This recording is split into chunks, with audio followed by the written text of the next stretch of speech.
Steel boots stomping, crashing the floor. Two wild Yinzers kicking through the door. Loud like a jag-off at a pins game fight. Brace yourself, this ride ain't polite. Two Dum Yinzers, loud and proud. Heads in the clouds, voices in the crowd. Chaos brewing, they don't play nice. Hold on to your iron and grab your prime anti-slice.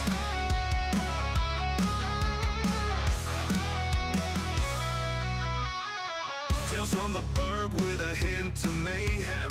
Pierogi powered, nothing can constrain them. Knocking back stories like an icy cold brew. You never know what these two might spew. Two Dum Yinzers, loud and proud. Heads in the clouds, voices in the crowd. Chaos brewing, they don't play nice. Hold on to your iron and grab your prime anti-slice.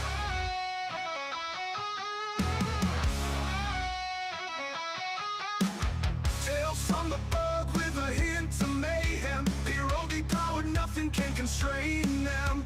Knocking back stories like an icy cold brew. You never know what these two might spew. Two Dum Yinzers, loud and proud. Heads in the clouds, voices in the crowd. Chaos brewing, they don't play nice. Hold on to your iron and grab your prime anti-slice.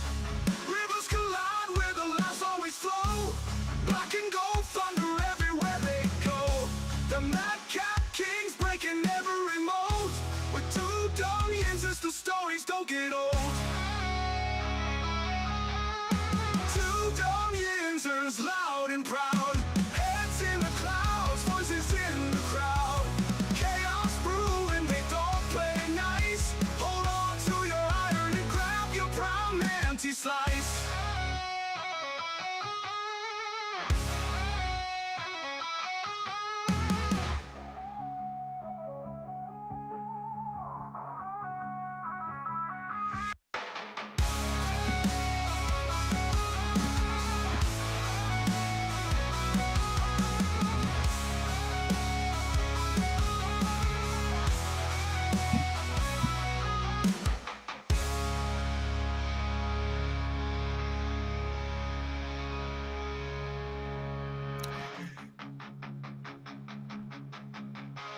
What it do, Bartholomew? What's going on, everybody? Welcome back to the Two Dum Yinzers. Good morning. This is episode 868 of the Two Dum Yinzers. I want to say to everybody, good morning, good morning, good morning. Good afternoon, maybe somewhere that you might be as well. I do want to say good morning to Tyrone, to Phil, to Lindsay, to Ryan, to everybody on the board. Good morning, guys. Glad to see everybody.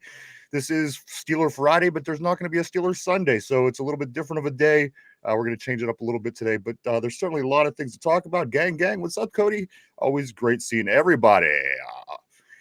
Steeler Friday, guys. Miami Dolphins, Monday Night Football.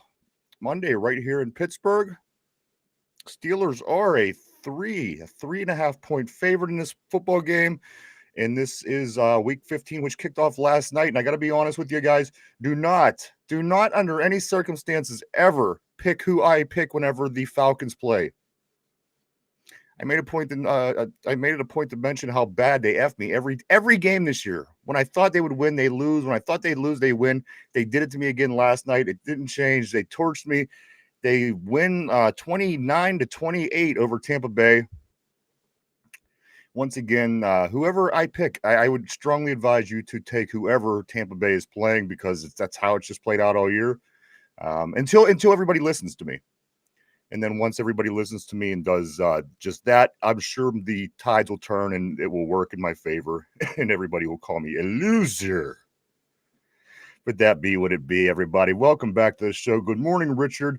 Good morning, Armac, Cody, Tortilla, everybody on the board. Great seeing everybody today. Glad to see it, guys. NFL week did get kicked off last night with the game between the Falcons and Tampa Bay. Tampa Bay blows that game. They lose 29-28. We got a bunch of football to watch over the weekend. Plus, one game that's particularly important to us as Steeler fans. We'll be talking about that here shortly, guys. But we do have the long wait. If you are a Steeler fan or a football fan in general, and your team plays Monday night, it is always awesome to have the primetime game, be in the spotlight. but at the end of the day, you are the fans that are waiting through the whole weekend, watching everybody else play just to get to that point. But it is what it is. It is our last primetime game of the regular season, and I think we could win this one. I really do, guys. There's a lot of things pointing to if this could be a good game for the Steelers. We're going to get into a lot of stuff today. Good morning to Fitness Addict on the board. Yo, yo, yo. Good morning to Yinzer Joe, Richard, everybody. Glad to see everybody back. Yeah. How's everybody today? Good? All right, guys. Just real quick, I'm going to get it out of the way because we do like to talk Steelers for the duration. The Penguins did blow it last night. They lose 4-2 to the Montreal Canadiens at home. They'll be back at it tomorrow at 3 o'clock p.m. to take on San Jose at home. So get over to PPG Arena if you do want to check out the Pens play this weekend. Again, tomorrow at 3 o'clock. I guess the big story of the day, of the week, whatever you may call it, would be TJ Watt. Somber, what's up, brother? Always great seeing everybody, guys. TJ Watt is the story of the day, the story of the week, if you will. This kind of came as a surprise yesterday as we were on the show. It popped up this information about TJ Watt having a lung issue, a situation. It's looking likely, it's trending toward he's not going to play this week. However, it is looking like he seems to be okay. As of right now, I can give you what I have here. This is Tom Pelissero. He says this, my understanding of the timeline, TJ Watt came into the facility on Wednesday morning. Now, you got to remember, the team did not practice until yesterday because of the odd week. The team had the beginning part of the week off, and they started practice Thursday. They'll be in Thursday, Friday, so on, so on. So on Wednesday, TJ Watt shows up to work out. Here it is. Pelissero says TJ Watt came into the facility on Wednesday, which was actually a player's day off. He was coming in for a lift and just felt like he was having some pain. He actually went through it, did his lift, did his workout, and then went for his normal treatment. He was still having for pain. And so they decided to get him checked out. Initially, they thought maybe it could be a collarbone, was something that they thought initially because of where the pain was. They rolled that out. They sent him for x-rays on his rib. Those came back negative. And then they did say that there was some additional tests. They did show a small, tiny hole in his lung.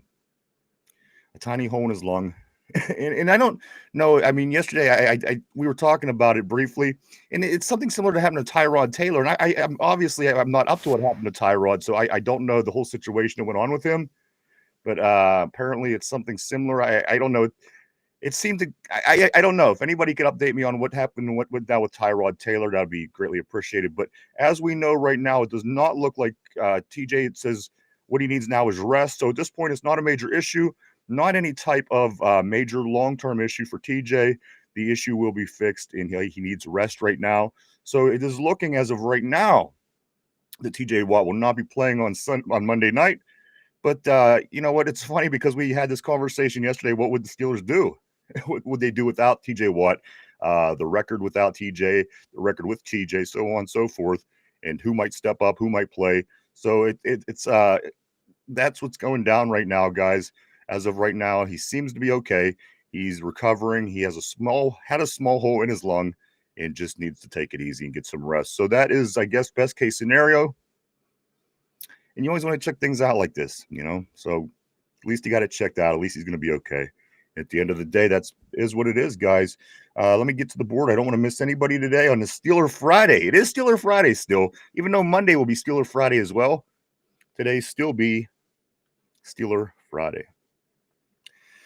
All right, let's start at the beginning, man. Phil the Steel, what's up, brother? He says, fans, what's up, what fans? The Teflon Dawn sucks, and the Boom haters, F you. Lindsay says, hey, good morning, good afternoon to you, Lindsay. Always great seeing Lindsay on a terrible board. Armac says, howdy this morning. Tyrone says, feel the steel. Gang, gang, TJ Watt, what's up? Cody says, gang, gang, what's up? Cody, Derpy's nerd pod is hella long. You ain't shitting me. You aren't shitting me. It sure is hella long. Tortilla says Mike Tomlin for life. Cody says, boo, boo Tortilla, boo that man. Cody's, I'm sorry. Armac says MVS for life. Some Juan Valdez Scantling for life, baby. Cody, Is MVS sus? Good morning. Good morning to Richard. I picked Tampa. Hey, yeah, you know what? So did I.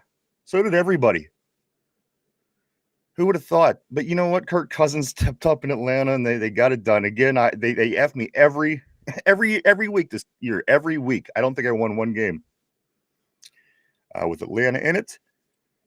Yinzer Joe, my man, he says, isn't if TJ isn't available, Herwig needs the ball out. What's up, Yinzers? I agree with you 100%. I think this is a perfect opportunity, this particular game against the Dolphins in the cold. We'll get more into that here shortly. Yo, what's up, Fitness Addict 1974? Great seeing you back on the terrible board. Tortilla says, I saw Cody and MVS making out in the candy section at Walmart. Man, Richard says this Kirk Cousins looked impressive last night.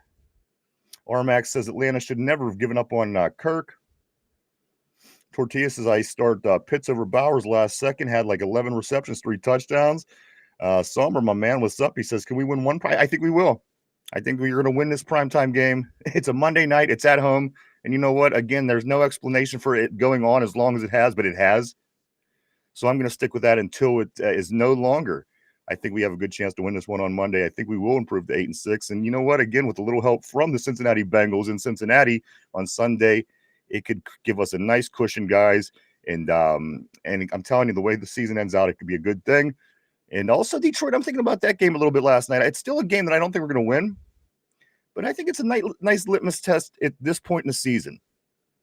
You know, we're talking down the stretch. Last few years, it's been a disaster once we hit December. If we won the last game. If we win this game, we'll take a look, see how we look against the Detroit team. Now, again, they're not what they were last year, but it is an elite roster with Gibbs in the backfield, St. Brown. They have a really nice team, of course. So, again, we'll be able to look and get a litmus test and a feel for where we're at with a couple weeks heading into the playoff season again. And after that, we got Cleveland, Baltimore. So, again, guys, I like our chances at this point for sure. Let's see. We're going to go right here. Cody says, I called that tortilla just saying. Ormax says, yes, Monday Night Football success. That's right, baby. Tortilla says, Cody is the Pitts whisperer. 007, what's up, brother? Always great seeing 007 on the board. He says he blew a lung. Tortilla, he was on his tippy toes and everything. Lindsay, let me see. Fitness Addict says this. I'm very confident in Herbig, Highsmith, and Sawyer. If Watt can't go, these young bucks will be ready to prove something. This isn't like other times when Watt would miss games. Where's the drop? I agree. I mean, there's debate sometimes. Why even have Watt in a lot of the times on running downs? And maybe you could utilize Sawyer on running downs and Herbig on passing downs when need be. And, you know, so again, I think that it's not going to be a huge drop off. Let's just say Watt was killing in sacks this year or something like this, and he was putting up numbers like Myles Garrett. You know, then you're starting to think, yeah, that's a big part of what we do. But I do acknowledge we don't win a majority of the games whenever he doesn't play. So I do acknowledge that. But I think that these other guys stepping up could do the trick, certainly in a pinch. And if they can't do it in a pinch, then then we're not quite where we want to be. And at least we learn from that and know that what we have to do more moving forward. Tortilla says, Cody says this. Tortilla drinks his own pee. I seen it. He said, I seen it. Tortilla says, I thought it was Gatorade. Bingo says, flat lung. Cody says this, bro, Kyle Pitts got me 45 points. What the fuck, man? Excuse me. Tyrone says, yeah, he went off last night. Cody said 11 catches, 166 yards, 3 touchdowns. Just learning. What's up, my man? Nice seeing you on the terrible board as always. He says, I have faith in the young guys. I do too. And if we can't depend on these guys in a pinch, and again, I think we all think of how Herbig is a little bit more than a pinch kind of guy. I think we all look at Herbig as a guy that could certainly step into the role and play outside linebacker for the Steelers one day, have that be the situation that comes about. And I think if anybody drops as far as a starter this week, I'm most comfortable with this being the case. Again, TJ not having his best year. And again, them wheels on Herbig. He always seems like he's in the middle of something. So I'm okay with this, guys. And it's a game against the Dolphins. I'm okay with this at this point. Talk to me on Tuesday morning, I guess. Tortilla, tell me I didn't call that. Let's see. Tyrone says Lindsay and Somber said Juan Valdez Scantling is gay. Shaking my head. Lindsay said he is. You said it too, Tyrone. Somber, don't put words in my mouth, Tyrone. I said the interview from yesterday, he sounded sus. Tortilla says, I think you did, Cody, no lie. Basically, same thing, Tyrone. Steeler Freak, what's up, dude? You hit it right on the head, my man. There's no better word to describe this football season than bipolar as shit, right? Come on. When was the last time you've ever seen anything like this? And that's one thing I kind of toss around in my head is I've noticed specifically in the conference after we booed Tomlin and we booed Renegade that Mike Tomlin made it a point to say, well, this is sports entertainment. If you recall, went something along the lines of this is sports entertainment and what people, Steeler fans, they're entertained by wins. And again, it just makes you wonder if Vegas jumped into the game a couple years back about 5 years ago, Las Vegas. Then all of a sudden, damn near every single game comes down to the last drive. And I got to be honest with you, I don't know if this year is a product of parity or there's just something really weird going on. Again, the injuries aren't what they used to be in the league. You used to be able to get a hammy, and then they would rub it out, and then you get back in the game. Now you get a hammy, and you're out over a month. So again, whatever it is that's happening, what's going on, I don't know what the change is, but there's certainly a bit of a change happening in the NFL. We'll keep an eye on that as well. It seemed like right as soon as that Brady era ended, as soon as the New England Patriots dynasty ended is when you started to see this, in my opinion. Cody says this, you were going to play Brock Bowers, shaking my head. Lindsay says, you said he likes being in the locker room a little too much. Tyrone. Excuse me, guys. Sorry about that. Somber said, and then Tyrone said, maybe that's why he likes hanging around the locker room. Don't try to be slick, MFer, like you weren't part of it. Tortilla says it was technically a smarter play, but the risk paid off big time, especially for the playoffs. Tyrone, it was a joke, man. Come on, guys. Steeler Freak says Cousins to Pittsburgh discussions will be coming next. You know, I seen yesterday, it's going to be interesting because is Joe Burrow going to want to stay in Cincinnati? And if he doesn't, where is he going to land? And I find this kind of intriguing, this Joe Burrow situation. Again, it's going to be interesting. Who's going to pay the guy? Can he stay healthy? I would love to have a guy of his skill set, but again, keeping this guy in the football field sometimes seems impossible. That's a big problem, especially for the amount of money somebody like him wants. And, you know, we can say, well, we can try, we could do this, but you know what? We're trying it right now in the TJ Watt contract. And we give this guy a whole bunch of money, and a lot of times he hasn't either performed. And not, you know, and I'm not, for the past year and a half, he's been fine with injuries.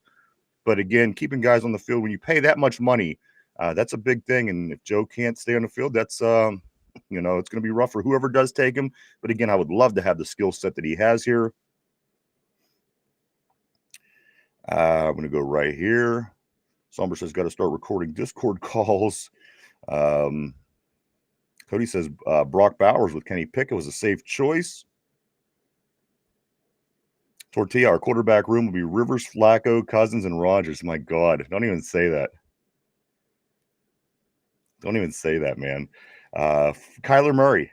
I think Kyler Murray is going to be in there as well, but I guess he's a little younger. Getting your point, though. Just Learning says, this Kyler Murray. There it is. Kyler Murray or Kirk next. Which one would you take? Which would you take, guys? Assuming that it would be a one-year deal, who would you take, Kyler Murray or Kirk Cousins? Interesting question. Tyrone says, yeah, I said that. I was just joking with y'all, but he did sound gay. Also, Tortilla says Bowers is like tight end 5 in the year. So, yeah, and Pitts is a boomer bust player. Bowers has a much higher floor, sorry. You did. Somber says, neither did I. You're dragging it. Yinzer Joe says Rudolph and Will Howard. Steeler Freak John says, I heard nurses were fighting over who's going to give TJ a sponge bath.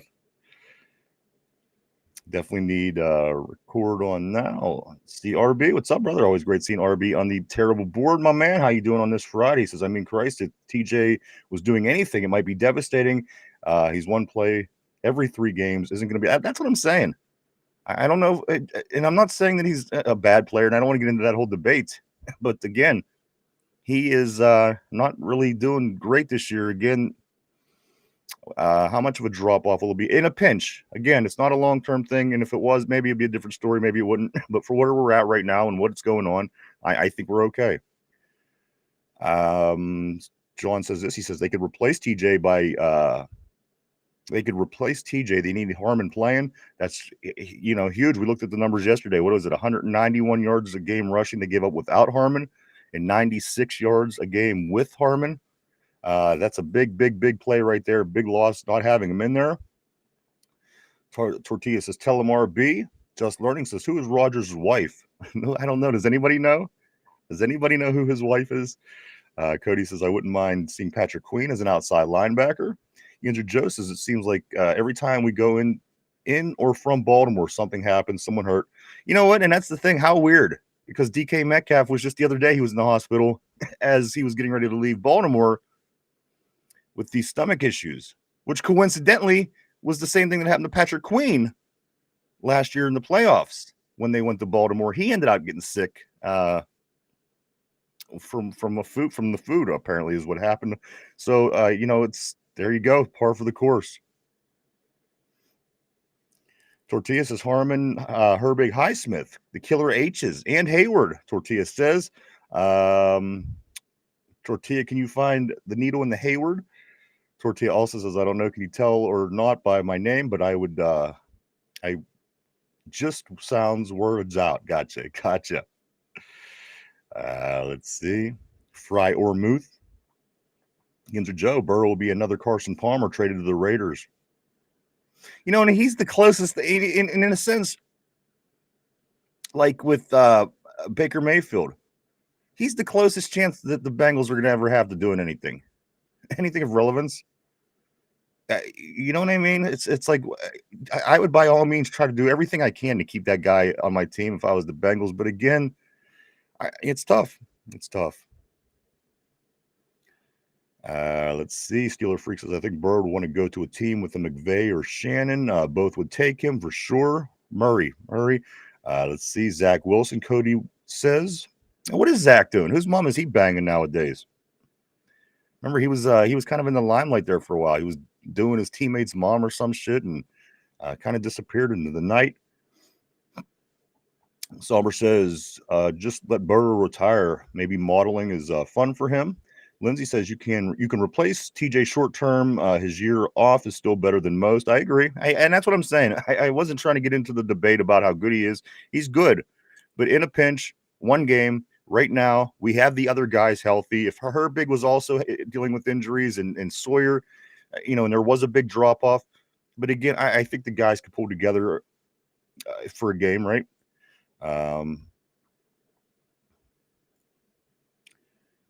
Lindsay also says poison, don't eat in Baltimore. I guess. Again, that's what happens when you go there and you eat crabs, right? I like crab. Don't get me wrong, but it sounds funny.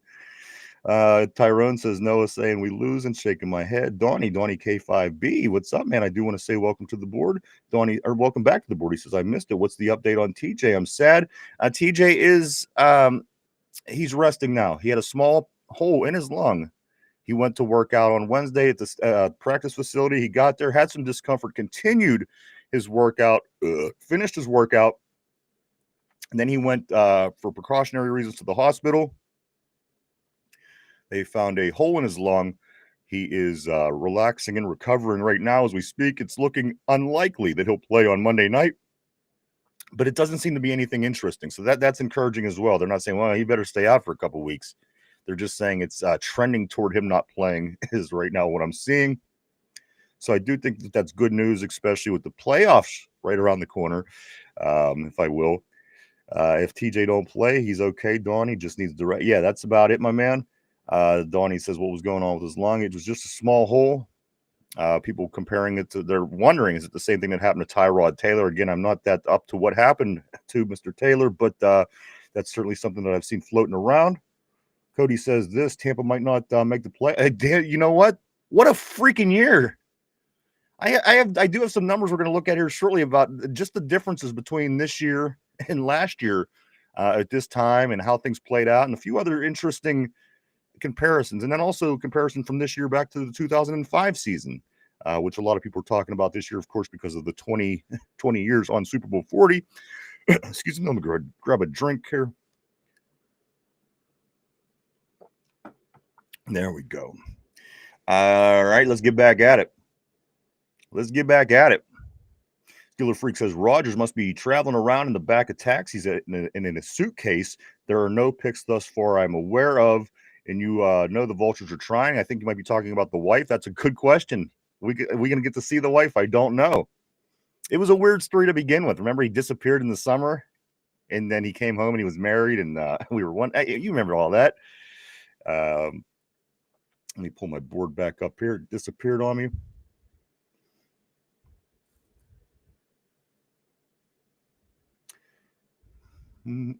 All right. Somewhere around here. All right. Let me get back at it here. Here we go. A-Rod got us. That's what Tyrone is saying. Cody says, what's up with Deshaun Elliott? I thought he was returning. What is the deal on Deshaun Elliott? I actually forgot about him. We're getting Kyle Duggar back. He'll be back this week, so that's a plus. But that is a good question. I will have to look into Deshaun. That's a very good question, actually. Just Learning says Zach Wilson would do great in Pittsburgh, was a top 10 draft pick. You know what? And the thing was, when I watched Zach play early, anybody that goes to the Jets isn't going to be successful. I don't care who you are. And I thought, you know what? For a Jet, he's not a bad. Again, I don't know if you want to bank your organization on him. We're obviously looking for our franchise guy, but I never hated the Zach Wilson experiment. Bingo says, if you had to pick a game for Watt to miss, this would be the one. I agree. And again, these guys, they run better than they pass. I mean, that you're kind of thinking, the team with Hill before he's hurt, and then also Jalen Waddle. But this team, they're running the shit out of the ball right now, and they're running pretty well. So again, maybe that's kind of a blessing in disguise. We'll get the run defense in there, and maybe Watt won't be blowing by running backs that are running in his direction and things like this. So again, this may not be the worst thing ever, guys. I'm not really fearful of this game, but again, I don't want this team to be overlooked, because that could certainly lead to bad things. And, we've seen the way this plays out. And this is a game you don't want to lose. You want to be able to win this game, a game that you're supposed to win, a game that's going to give you a little bit of space, a game that you could take advantage to, where in a few of the games in the past 6 weeks or so, we would have really liked to have that game, but shit, they kicked our ass. We would have liked to have this one. So Miami's a game that you'd like to have. You want to get that little space, of course, between you and whoever's behind you, and then also getting a win over a team that you should beat in December, down the stretch, heading into the playoffs. It's almost feels like it would be a good omen. So let's hope that we could get the big win this week. I think that we will. Tyrone says T. Higgins out versus the Ravens. T. Higgins out for the. You know what? Is he really? My God, I thought he was supposed to be back. You know what? That's fine. I still think that they could beat the Baltimore Ravens. I really, truly, honestly do. I truly, honestly do. I mean, you've seen the way that we were hitting passes down the sideline. You've seen Aaron Rodgers is, he dropped how many for over 20 yards?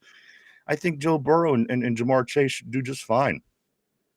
The defense is what will struggle, of course, stopping Henry and Lamar. Even at their state right now, I think it's going to be difficult for Cincinnati. But at the end of the day, the Bengals could do a lot with those couple of guys. We've seen it personally, right? Steeler Freak says this. I wonder if he will use like Taylor. Tortilla says the hole has always been in TJ's lung. Had to make room for all that dog in him. I like it, man. Let's see what else we got. Cody says, was that a Duke? It's Friday, I see. always a Duke, baby. Tortilla says, is that how it's spelled? I always thought it was spelled Duke. Yes, that is how it's spelled, Tortilla. But Tyrone says TJ ain't been rolled out. You know what? He hasn't been rolled out yet. So that is something to keep. It's trending toward him not playing. So do what you want with that. And as Lindsay's saying here on the board, Tomlin will not roll him out until Monday. Tyrone also says they beat him without him last time. And again, I don't think there's really many reasons, especially because this isn't the Miami team of the past 5 years. I'm not saying they were good. I'm just saying they were able to move the ball through the air with weapons they had. Tyreek Hill, again, he's out with his big injury. And then, of course, Jalen Waddle. But it's not that kind of year. These guys run the ball. They run the ball well. We're going to look at some of those numbers here shortly. But let me make one point real quick here as we do move on, because we mentioned the Bengals and the Ravens game. It's going to be huge. 1:00 Sunday. This game is monumental in our season, because if the Bengals beat the Ravens, that gives us breathing room. Not only do we have the lead, not only do we have the tiebreaker, but we also have breathing room, and that's just as valuable sometime. And guys, this is I said I don't like the Ravens' chances. They have the Bengals, Packers, Patriots, and then us again. This is the fewest points allowed by defenses by team, guys. The top 1, 2, 3, 4, 5, 6. 2 of those teams are teams that the Ravens have to play over the next month, heading into the postseason. They have to play the New England Patriots, who have given up 241 points, which is 5th least amount in the league, and then Green Bay, who's given up 247 points, which is 6th in the league given up, and that's just right behind, guys. That's just right behind Denver's defense, who's given up 235, the Rams defense, who's given up 227, Seattle's defense has given up 226, and of course this booming Houston defense they got down there, the Texans, given up 208, only 208 points this season they've given up. But again, 2 of those teams, the Patriots and the Packers, top 5 defenses in least amount of points given up, plus the Bengals and what they could bring divisional game. They just beat them, Joe Burrow, and then us to wrap it up. This is what I'm saying, guys. You have to like our chances in the way that this hopefully could play out. Yes, can everything fall to shit? Absolutely. It's been the way this season has gone. It's been the way the past 5 seasons have gone. But again, I think this is the best situation en route that we want to be in at this point, certainly in this stretch where we've been tending to fall off in the past few years down this last stretch. Again, last year finishing up 0-4 in the last 4 games, and then falling in the playoffs, so finishing up 0-5. We could avoid that entirely. Let's get this win against Miami.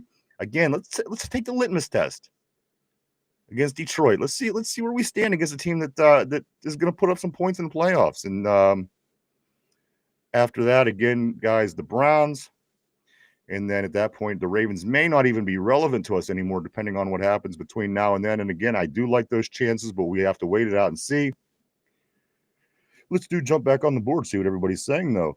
I'm sorry, Yinzer Joe says Rodgers was obviously looking to settle down for a while. He was engaged to Shailene Woodley, dated Danica Patrick and Olivia Munn, but ultimately married a woman named Brittany. You know what? Yinzer Joe is like the scoop. He's like the news guy. I love it. Look at the detail. Tortiz says, I thought his wife's name was Frank. Yeah, so that's where we're at, guys. What do we want to get into right now? Steelers back at practice yesterday after taking the beginning of the week off. One more thing I want to say about last week's game before we do move on. Did anybody else love, and I mean love, did anybody love the fact that we dropped defensive tackles back into coverage? This was something that was done by the New England Patriots in their dynasty. And I said to myself, nobody ever does this. What the fuck are they doing up there? They're just on a whole different level. And I don't know if you noticed on defense the other day on passing downs. Excuse me. We were dropping Cam Hayward dropped back into coverage. I seen him standing in the middle of the field, and there he was, right in the middle of the field playing deep. And isn't this what we complain about? These passes over the middle. It was just interesting to me. I liked it. Again, it's showing that they're trying. They're trying to be creative and do things and change things so to work.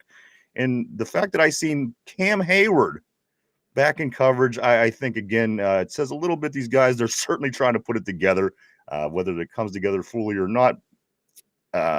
This is, again, I just thought it was interesting. It was very New England Patriot-like. And again, these guys found ways to win games. And Again, not a bad team to follow after. Cody says, if this is a weird year, wouldn't it make sense we went out the rest? You know what? Yes, but it's weird for everybody. And that's the only problem. I made that point the other day. I said, you know what? This is our season. I mean, we're a weird team. This is a weird team for us, a weird season.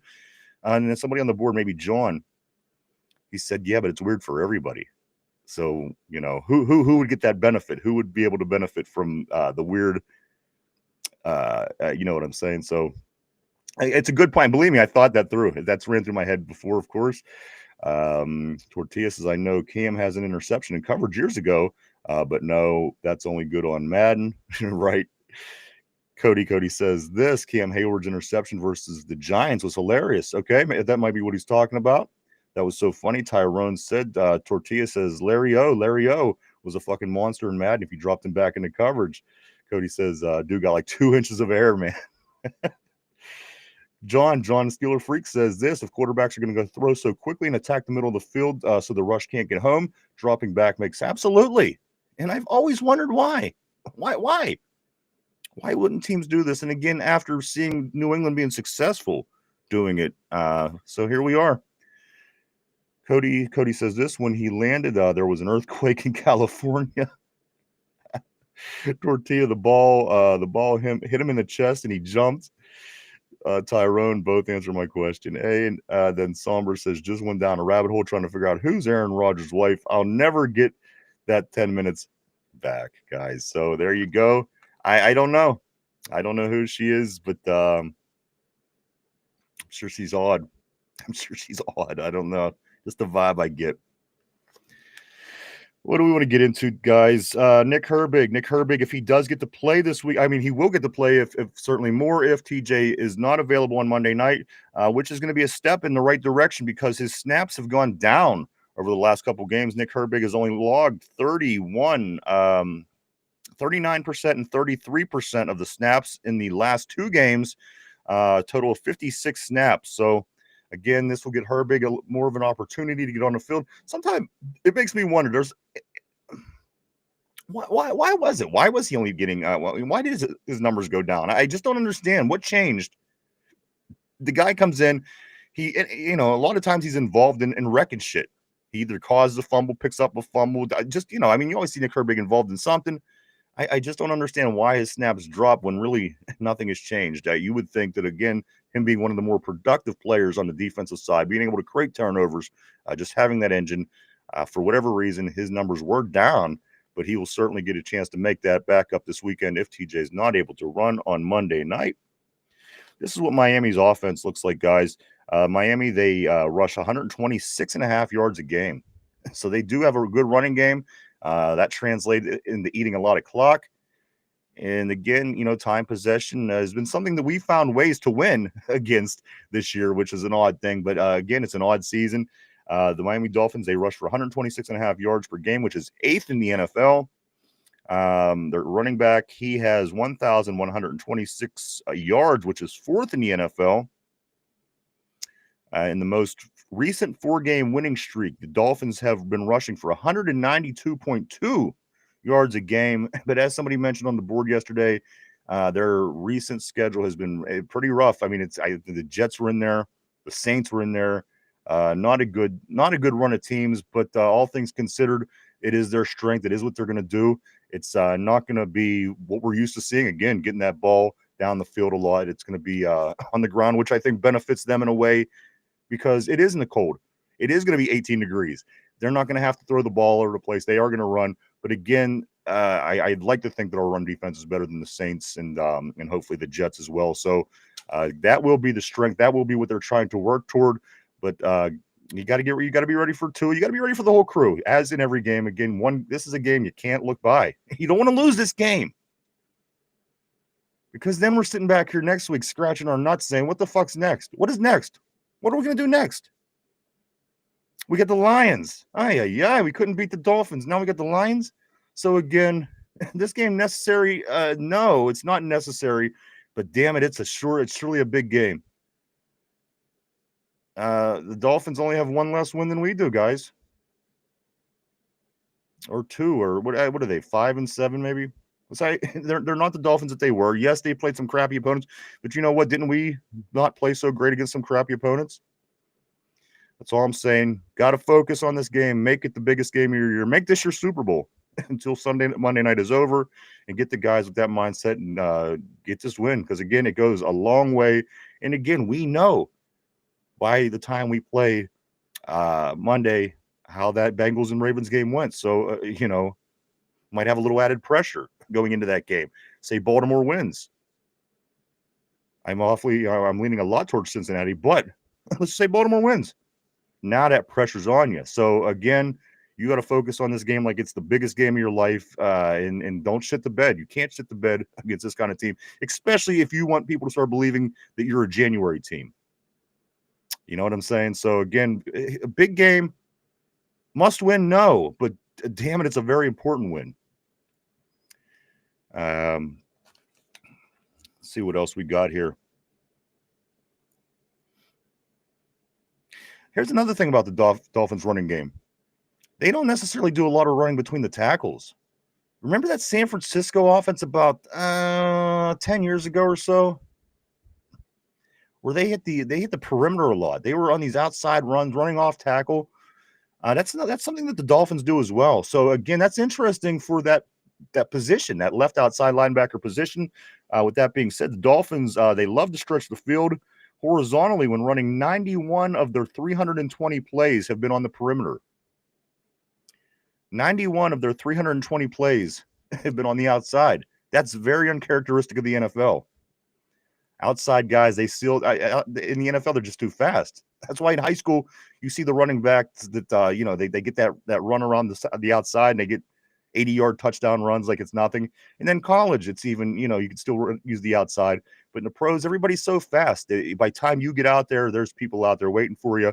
But that is something that the Dolphins strive on this year. Again, 91 of their 320 runs have been out on the perimeter. So just something you're going to see as well. Again, it's kind of makes me think of that San Francisco offense about 10, maybe a little bit longer than that years ago. They were similar to that, and we had trouble stopping it is the reason that I remember it. But that's the way the Dolphins run the ball, guys. And that's what we're going to see Monday night. And again, we just got to be prepared. It's this here is what I'm worried about. This is what I'm most worried about with our football team. I think we got mad skill. I think we got good players. I think our players are really good. Matter of fact, I think a lot of these players could go elsewhere, and if it was a good team, they could really excel and become super. I think that we got this game. It's all up here. Most of it's up there. So again, getting prepared, being ready, putting a game plan together, strategy, going out there and executing is key. But in my opinion, getting in the heads of players is something that good coaches, and listen, I'm not bad-mouthing our coach. That's not this conversation. But I'm saying, guys, that is something that good coaches, they're able to figure these kind of things out. So let's hope that could happen because, again, I think this game goes a long way. I think if you beat Miami, it goes a long way, guys. What else do we got?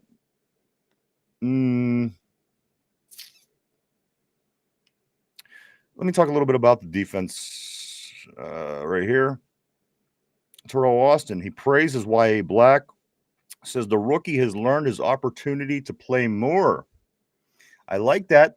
I like the sounds of that. It needs to be a little bit. It needs to be complimentary on that line. I think he's still young. He's still wet behind the ear, if you will. But his size is great, man. I don't know. There's some people are saying they don't know if he's a nose tackle. They don't know but his size is good. Terrell Austin, he says he's earned his opportunities to play more. And again, I'm going to be honest with you. With the injuries we have, I can't imagine he wouldn't be playing more. But so the defense, and in case anybody's wondering, the coaches and the coordinators do feel good with Y.A. Black. I know he's a fan favorite. I know that people love the belly celly and all this stuff. So that's good news again. That the defense certainly they can rely on him moving forward. Let me get back on the board. I don't want to get too far behind. I'll get back on the board, and then we will get back to some more here in just a moment. All right, I do believe we are right here. Yinzer Joe. He says a good thing the Dolphins don't bat passes down, so Rodgers can have the field day by throwing to our tight ends. Ravens killed them throwing to the. I know. Tyrone also said stack the box with only Waddle and Waller as weapons. Tortilla says Mike Tomlin's doghouse is rated E for everyone, unless you're old. And that's another question, guys. A lot of people are going to be tuning in on Monday night to see what kind of night it is in the Berg, with the fans, with Coach, with the Renegade. So fans or haters alike, we'll be tuning in on Monday, and being it's the only game, I'm sure it'll get great ratings, as the Steelers usually do. Steeler Freak says Herbig isn't good against the run. The D was ass with Highsmith in there. I assume they think Herbig will make the run D worse. Somber says on the goal line, don't mind. Anywhere else, I don't like it. Miami's 6-7. That's what I'm saying. They're as good as the Ravens are. And we didn't overlook the Ravens. We had to get our head right for the Ravens.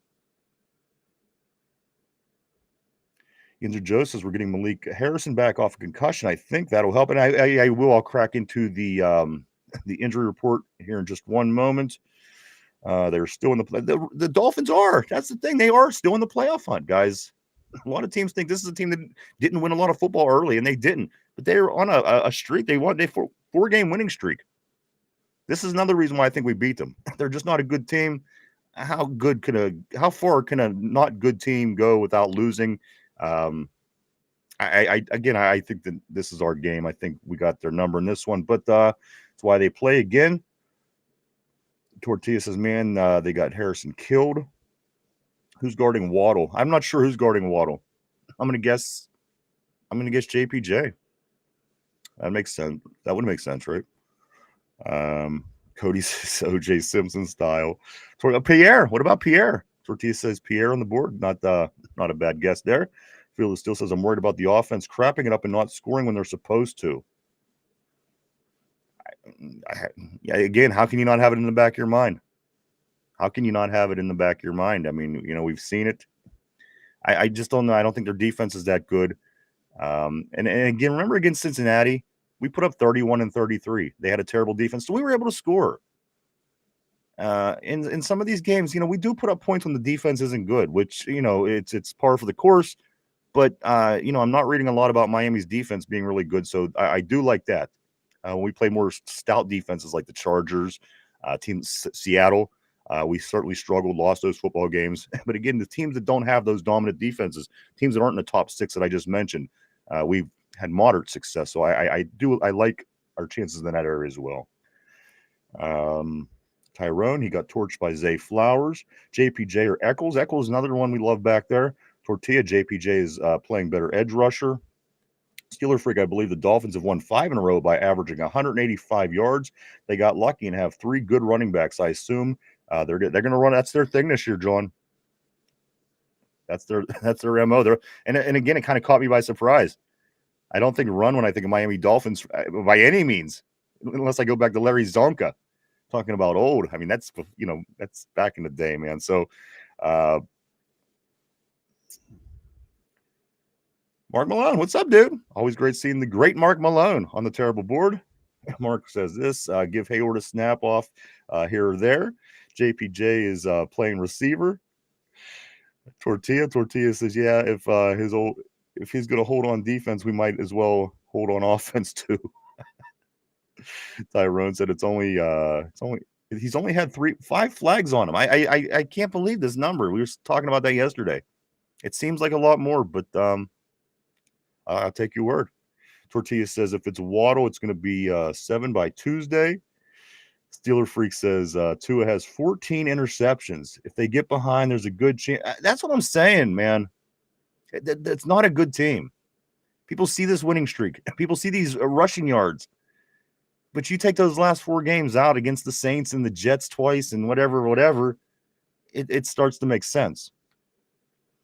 And he will turn the ball over. They will try and take the crowd out while protecting them. Absolutely, man. So, again, I expect to see that. I expect to see them running a lot. Again, 91 out of 320 runs were to the outside. You don't see that in the NFL. And they're somewhat successful doing it. So, that's what I'm going to prepare for. No, he strap Waddle. Herbig got a ball. I think and John wasn't wrong when he made the comment about Herbig, but there's nothing about Herbig that I don't feel confident about. Will it be a challenge because Dolphins do run? They according to numbers they run relatively well. But was TJ an asset in that area? I guess last week he did. He stopped some runs in the backfield, but again, I think we win this game, guys. I'm not overly concerned. I'm sure we'll go through anxieties and roller coaster heart attacks and everything else Monday night. But as of right now, I feel better about this game than I do about a lot of other games in the past. Certainly, they're going to key on him for real. Highsmith, and again, Highsmith is as far as we know, he's going to be healthy as well. So let me pull up the injury list, guys, because we do have the most updated injury list up to yesterday. I think sometime a little bit here in the next hour, the new one comes out for the day. But as they do continue practice today, let me pull up that injury list and we'll look at that.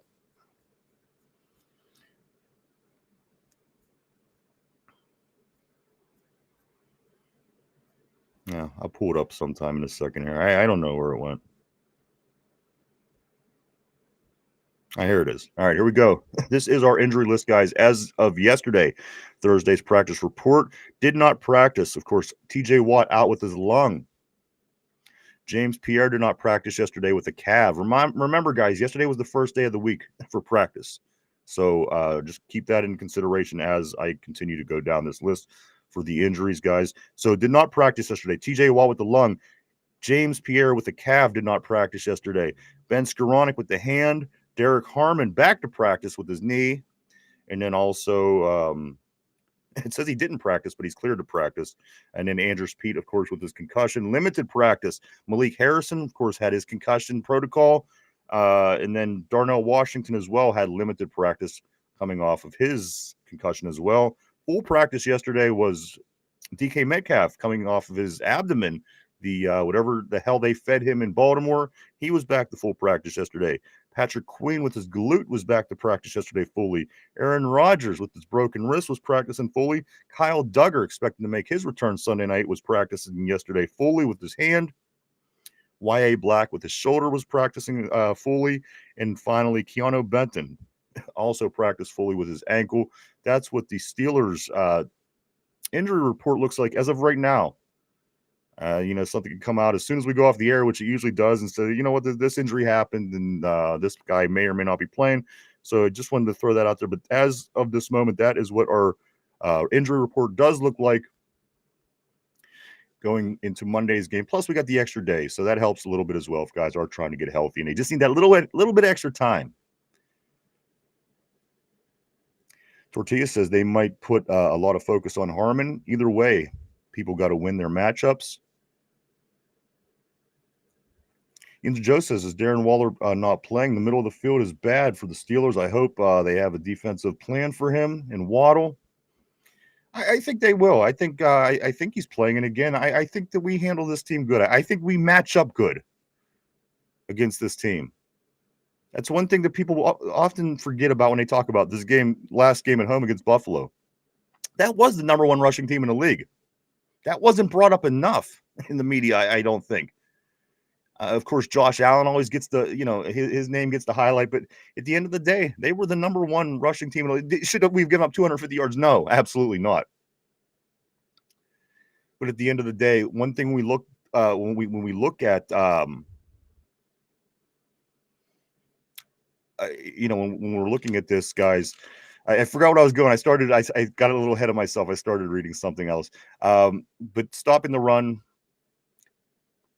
Okay, Buffalo. Yeah, it was difficult. Again, they were number one. Again, the Dolphins are where they are. They're number 8 in the league in rushing right now. But again, you have to consider all the other things as well, guys. Not good competition. The teams that they did rush very well against wasn't really great defenses. Have we been great defense this year? No, we haven't. But again, it kind of gives you that idea. You know what? This team is probably not going to dominate us on the ground the way that the Buffalo Bills did. And people say, well, why not? Didn't we stop Derrick Henry? Didn't we keep him under 100 yards? Did we allow him to kill us? So we're not as terrible as people might make you think. As haters might say that we are. We're not. Derrick Henry's a moose. And the fact that they pretty much kept him, he didn't hurt us. I could say that. And I tend to think that Lamar is probably better than Tua. And again, Baltimore not a good team, but I think Baltimore definitely better than Miami. Baltimore's a team that I'm confident we could beat. Again, big game, guys. Focus. Get ready on this game and think about nothing other than winning this game, and we should be fine. Let's see. They put a lot of focus. Okay, either way, people going to win their matchups. Tortilla, Yinzer Joe. Yinzer Joe said this is Darren. I'm sorry. Tyrone says this. Not sure. We'll see injury report later. Also, Yinzer Joe says the Dolphins have confusing team by a lot of pre-snap motions and fakes. Before you know it, they're running down the sideline up the middle. That's what I'm saying. That's what that San Fran offense was like. It was like who was that guy? That Mostert or what was his name? Am I pronouncing that right? It was when they had two running backs, and out of nowhere they started running this running game on the perimeter, and it was very difficult to stop. And as I guess by what you're saying, it's kind of what it was. It was kind of confusing in a sense. So again, I like our chances. I do like our chances, guys. What do we got? What do we got going on over here? Let's check out some of these numbers I was telling you about. This is interesting right here to me. This was where the teams in our division or in our conference were last year. Yes, Raheem Mostert. Yes, that's exactly when he was on the team, and it was him and somebody else, two backs, and they just kept running that perimeter. It was so freaking you just weren't used to seeing it in the NFL, and that was what I chalked it up as. Geez, oh man, it was just such a it was a different look. Also, Tortilla says Ramsey going to be playing 50 yards off the ball. Guys, check this out. These numbers were the teams in our conference right now. They're in the first place that are in the playoff hunt, that are in playoff spots. Number 1 seed right now is the Denver Broncos. They're sitting at 11-2. At this time last year, they were 8-5. They were 8-5. Patriots, they're sitting in the number 2 seed. Last year, at this time and this week, they were 3-10. 3-10. The Jaguars, they're the number 3 seed right now. They're sitting there with a 9-4 record. This time last year, they were 3-10. 3-10, Jacksonville as well. Chargers, 9-4 last year. This time they were 8-5.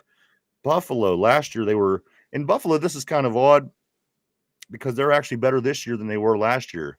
And I wouldn't say the Buffalo looks that great this year. Buffalo sitting at 9-4, 10-3. 10-3 is what they finished, or it was what they were this time last year. The Texans, the exact same record. They were 8-5 last year at this time. They're 8-5 right now. The Colts were 8-5 this time last year. We're 6-7. 8-5 now, 6-7 last year. So a couple of things that I do want to say about this. A couple of points that I do want to make. And again, I don't want this to start anything coach-wise, but look at those differences. Look at the teams that are on top of this, top of the AFC. Sean Payton took over about 3 years ago. Team was down and out. Last year, they got a little bit better. The defense got better. They were sitting at 8-5 this time. Now they're 11-2. New coach, new offense, new team. The Patriots, this time last year, were 3-10. Mike Vrabel, new coach, 11-2. So a lot of times people say, and again, this isn't to spark the Tomlin debate, but this is to say when people go, well, who are you ever going to get to replace Coach Tomlin? Who can we replace him with? Nobody's out there. There's not going to be anybody to replace him. Well, let me tell you, Sean Payton has the Broncos significantly turned around. Mike Vrabel has the Patriots significantly turned around. The Jacksonville Jaguars significantly turned around under their new head coach. The Chargers, who was terrible for quite a few years, Harbaugh comes in after the Michigan year, has that team improved. New coach. The whole the Texans, Nico down there in Houston, he's a new coach. They're playing better. So again, at the end of the day, I don't think that when it comes down to I don't think we should be saying, well, there's nobody out there. We can't replace. Everybody's replaceable, right? Everybody is. And again, it's not to start any kind of spark any debate about Tomlin today. It's definitely not the purpose. But again, look what just getting a new vibe, a new feel, a new you know what I mean? That's kind of I just seen these numbers and I'm thinking every single team that's in the playoffs right now in the AFC, they're on a turnaround off of going and bringing a new coach in. And here they are. They're all floating to the top. So again, I'm not saying anything negative about Coach Tallman. I'm just putting the situation out there because people will say, hey, you're never going to get anybody to replace Tomlin. Who are you going to get that's better than Tomlin?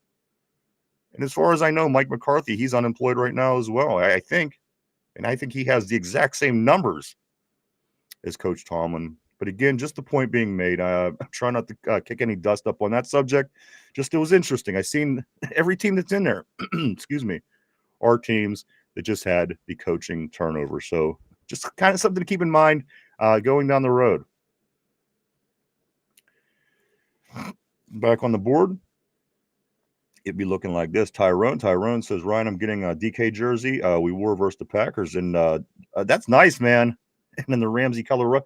You know what? I like this color rush. This is an all black color rush, and I don't know if we've done this before. Anytime we had the color rush, it seems like we've always had the yellow helmet with the logo. I like this look. The all black. Listen, the Ravens are stupid, but I like whenever they have all black, just black the whole way down. I think it's going to be a sharp uniform on Monday night, and those are some cool ones because you know what? I like those ones that they wore earlier against the Packers as well, Tyrone. If I was to get a jersey now, it would be one of the yellow ones. Just Learning says all those teams are fool's gold, but aren't they teams that are turning the ship around? I agree. They're young. They're early. I'm not putting a whole lot of mustard on these hot dogs, but ain't it safe to say that they're all turning their ship around and moving in the right direction? That's all I'm saying. That's all I'm saying. Steeler Freak says Cook has edge. Absolutely, you're right. You're right. The Dolphins will try to attack. Absolutely, they sure will try to attack the edges because that's what they do. That's their bread and butter. Again, 91 out of 320 plays are to the outside. And that's a lot. That's a high number in the NFL for sure. Tortilla says John Gruden will lead us to a wild card win. Yeah. So if John Gruden isn't coaching the Wolverines up in Michigan, right? Maybe Pete Carroll can be available next. Mark Malone says getting rid of Tomlin would be addition by subtraction, man. Look at how he turned Minka into Stinka. Minka leaves and instantly is good again. Tomlin taints the players, man.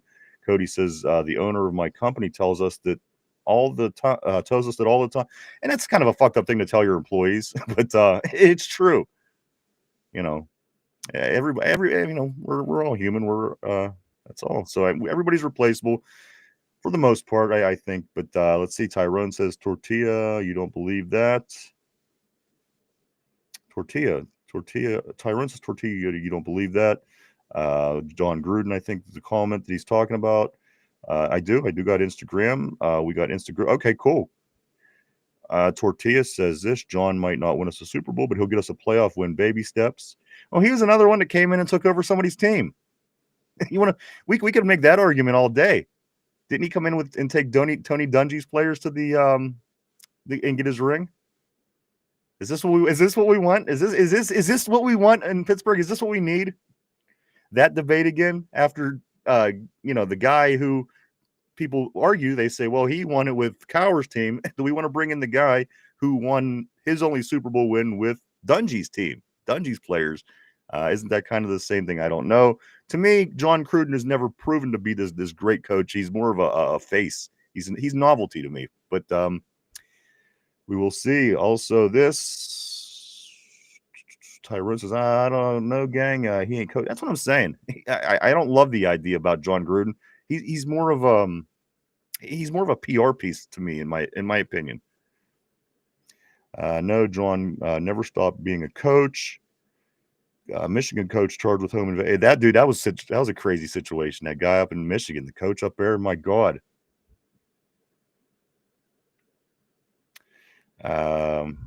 Cody says, bullshit. I work in an oil field company. No messing around up here. I can understand, man.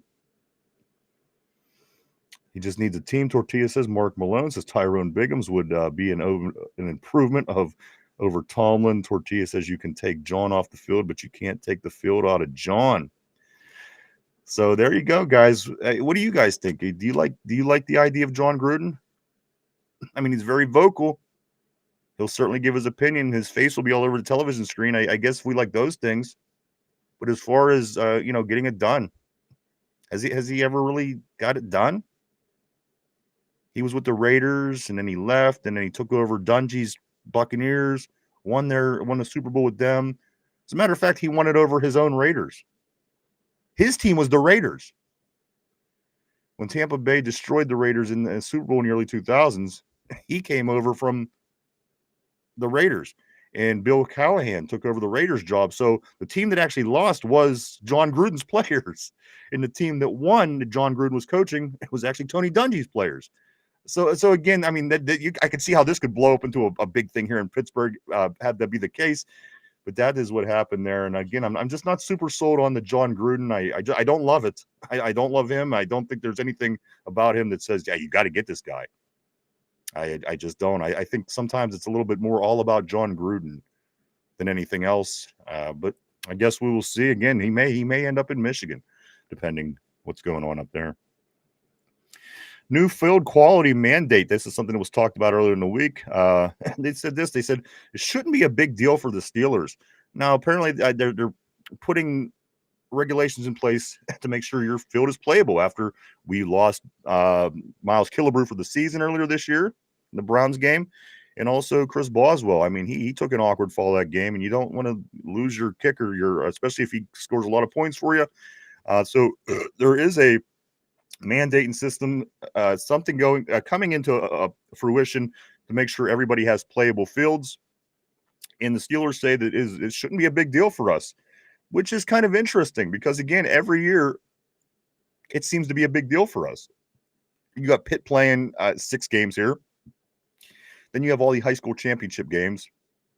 But again, the Steelers do believe that it shouldn't be a big deal, as the quote, the term that was stated. So we will see. We'll keep our eye on that next year as it does come around. Let's go with this. Let's talk a little bit of offense, guys. Arthur Smith feels good about the offense this week going against Miami on Monday night. But he says one thing we really have to improve on, guys, and let me know if this isn't key, if this isn't something you thought maybe your whole life as a Steeler fan. This is something that Arthur Smith is saying now. And I got to be honest with you, by all means, fix this. If you could fix this, we will certainly be happy. The Steeler fans, Arthur Smith says, the one thing the team must improve the offense overall in the team, guys, is closing out a game. Can the Steelers just close out a game? A game. One. When was the last time you were able to sit back and relax for the fourth quarter? The Steelers, and again, so it's at the front of their minds. And Arthur Smith said that is one thing that we have to improve. We must improve, he says, is closing out a game. It would come down to years. It seems to me that if I was trying to remember a game that you were able to sit back and enjoy that fourth quarter with our Steelers, it's sure few and far between. Maybe the Giants last year, maybe the Jets game last year, but beyond that, not too often at all. Also,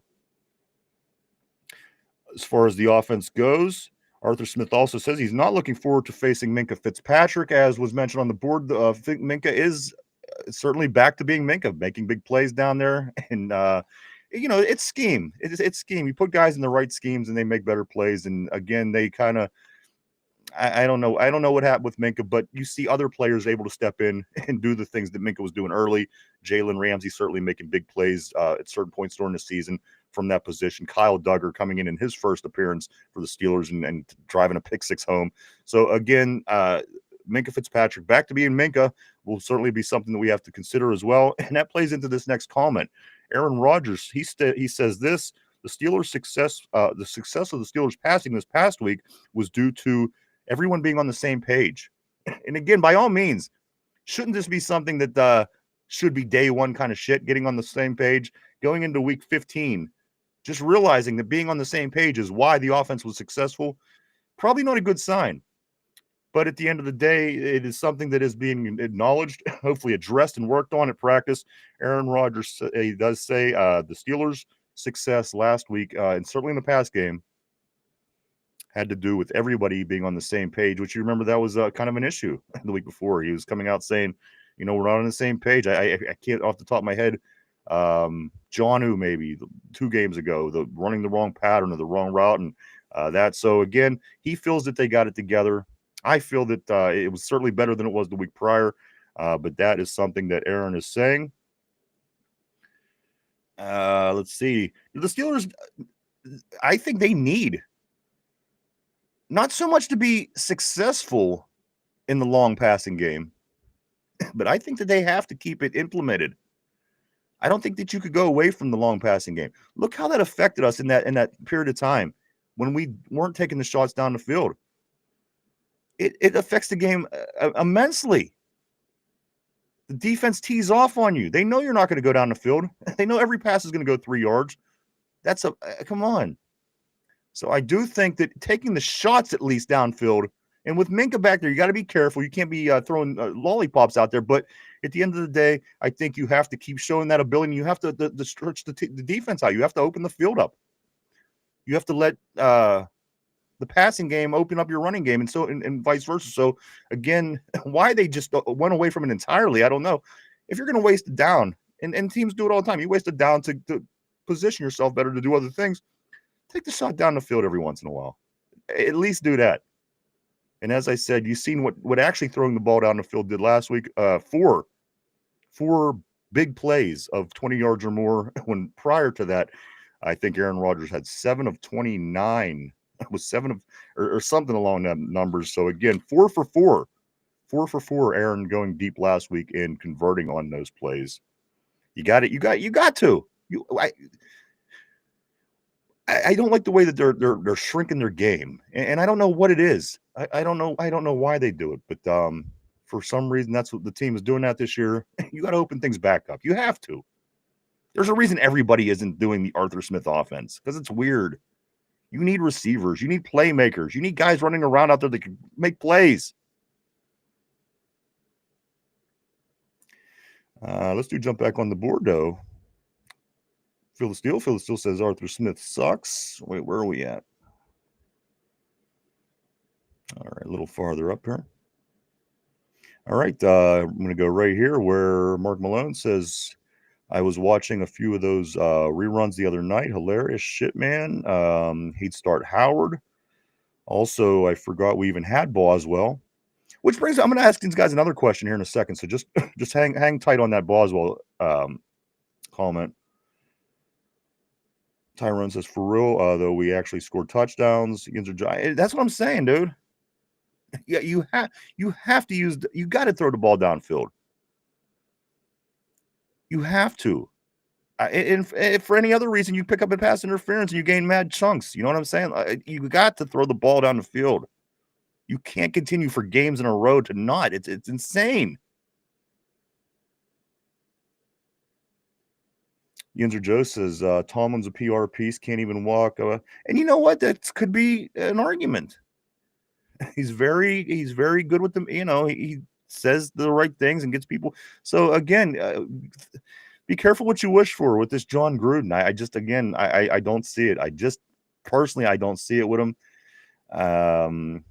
He's a PR guy. Can't even talk about him without mentioning one of his sayings or memes, which I believe his team doesn't believe in anymore. Find a new coach or PR. Maybe the team will win. Phyllis still says Arthur Smith sucks. Cody says in Cleveland and Bengals game. The Cleveland and Bengals game. That's right. I'm not sure. What is that comment? Because the Bengals games were really close. I'm not really sure. Also, Tyrone says Yinzer Joe believes fans does not. Yinzer Joe team believes fans does not. So the team still buys into it, but the fans are not. Cody says pretty much every Browns Steeler game I've watched is a kickback and you know what the Browns game was? What was it? 26-9. So I guess if you had to call one for this season, that would be the one. It would be that 26-9 win. Tyrone, for the most part, Field of Steel says same page in week 14, right? Yeah, man. Again, I thought Aaron had all the answers.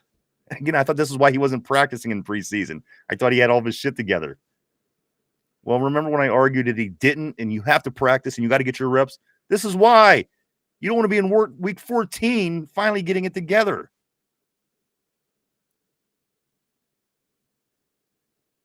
Tyrone says, I'll be so live, so I better not see some BS. Matthew J3B, I do want to say welcome to the terrible board. He says, heard one Ravens trying to pay refs, shafted Steelers so they get in the playoffs. My sources are usually spot on.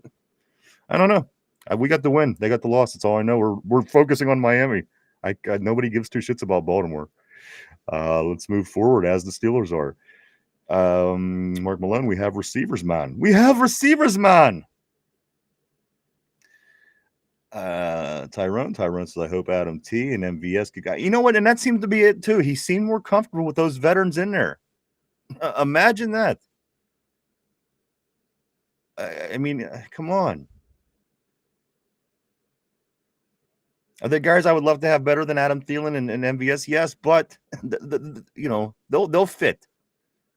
We've been playing with a lot less.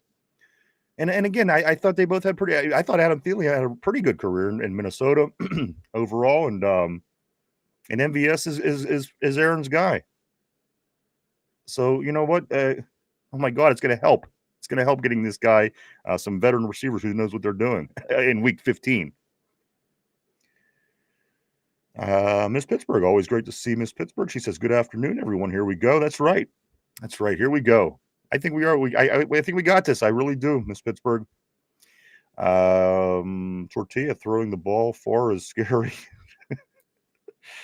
The thing is, if we're not if we're right, I'll just leave it at that. Mark Malone says, anybody see Todd Haley on the Kabuli and Max show this morning? No, I've never seen the show for one, but how was it? Todd Haley's a name that I like to hear.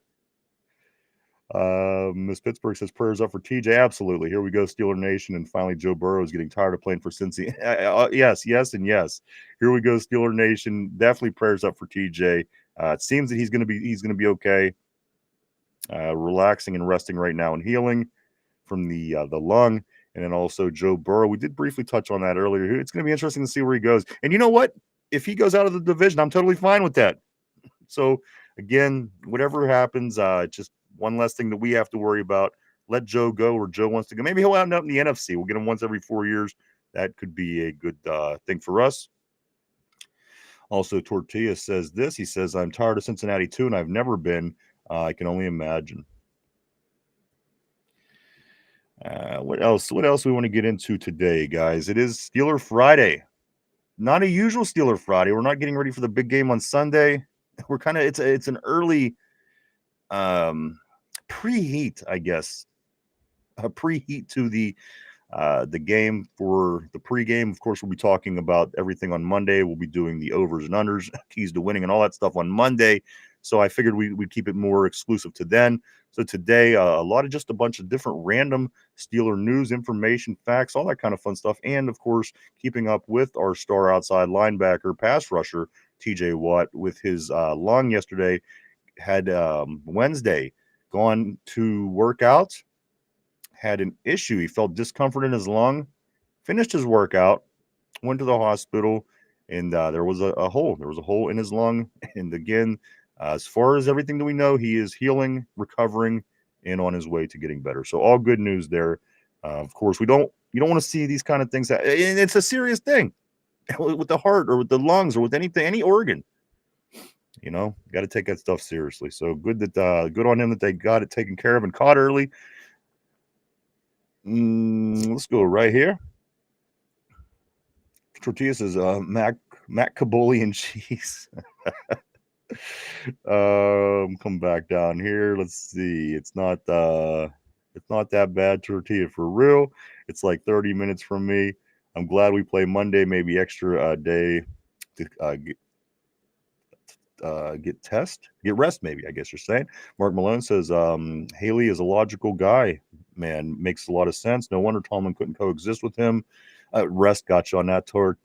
Tyrone.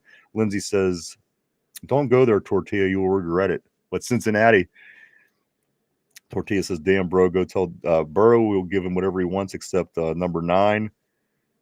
You couldn't pay me to go to Cincinnati. And again, I would love to have the skills of Joe Burrow. The guy can't stay on the football field. That's the big problem. And the bigger problem with that is you're going to have to give him a lot of money to just be on your team. That's where the problem with Joe Burrow comes. You got to pay him mad money. And then once he's here, try keeping him on the field. And then if he can't stay on the field, then you're back to the same problem that you have with TJ. And you're taking all this money, giving it to one guy. And if he's not available, so again, it's a tough one. I would love to have a guy with the skill set of Joe Burrow. No two ways about it. He's got to have an offensive line. Give him a couple weapons. He's going to do just fine no matter where he's at in the league. I'm almost certain. I've been seeing this kid play since LSU. Mike was telling me, I guess he was Ohio State before he went to LSU, and I didn't keep an eye on him that early. But when he was at LSU scoring all those touchdowns and winning national championships, I certainly was aware of him then. And he's won. He's definitely one of the elites if you could keep him on the field.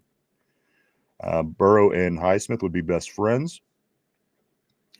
Tortilla says, Tyrone said Cincinnati's a weird city, though. Weird people. Also, did you guys see this? I thought this was interesting.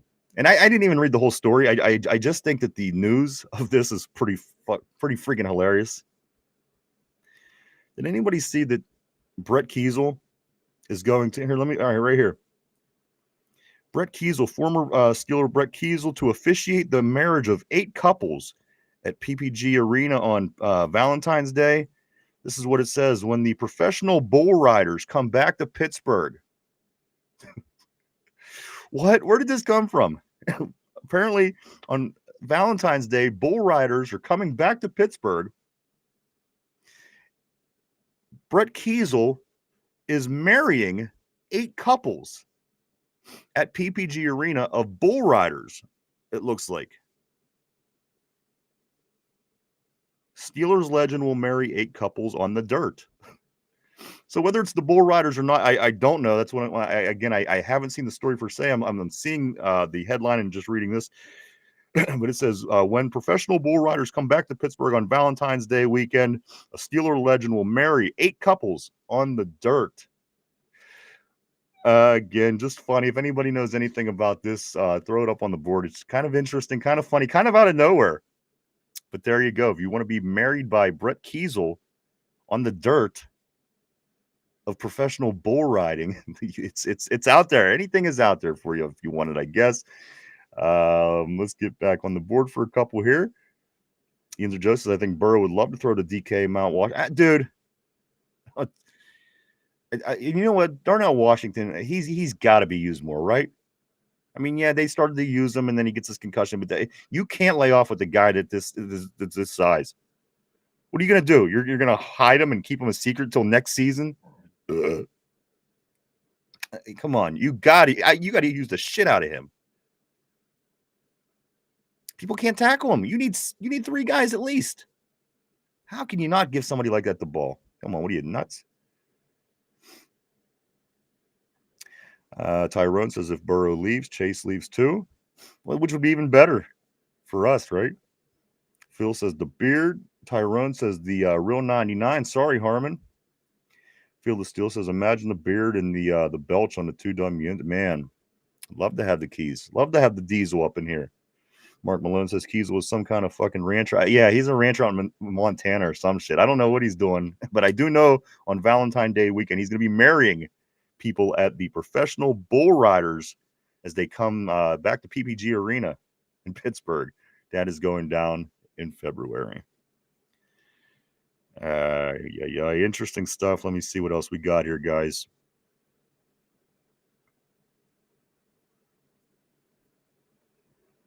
I guess we already got all that. That's what I wanted to bring up. Boz. Somebody mentioned Boz earlier. Let me ask you, here real soon, I'm not sure when it is, but it's coming up. When they select the Steelers team MVP of the season, who do you guys think it's going to be? We kind of talked about this in another capacity the other day, but because I think that someone said who was the best Steeler, who's been performing the best.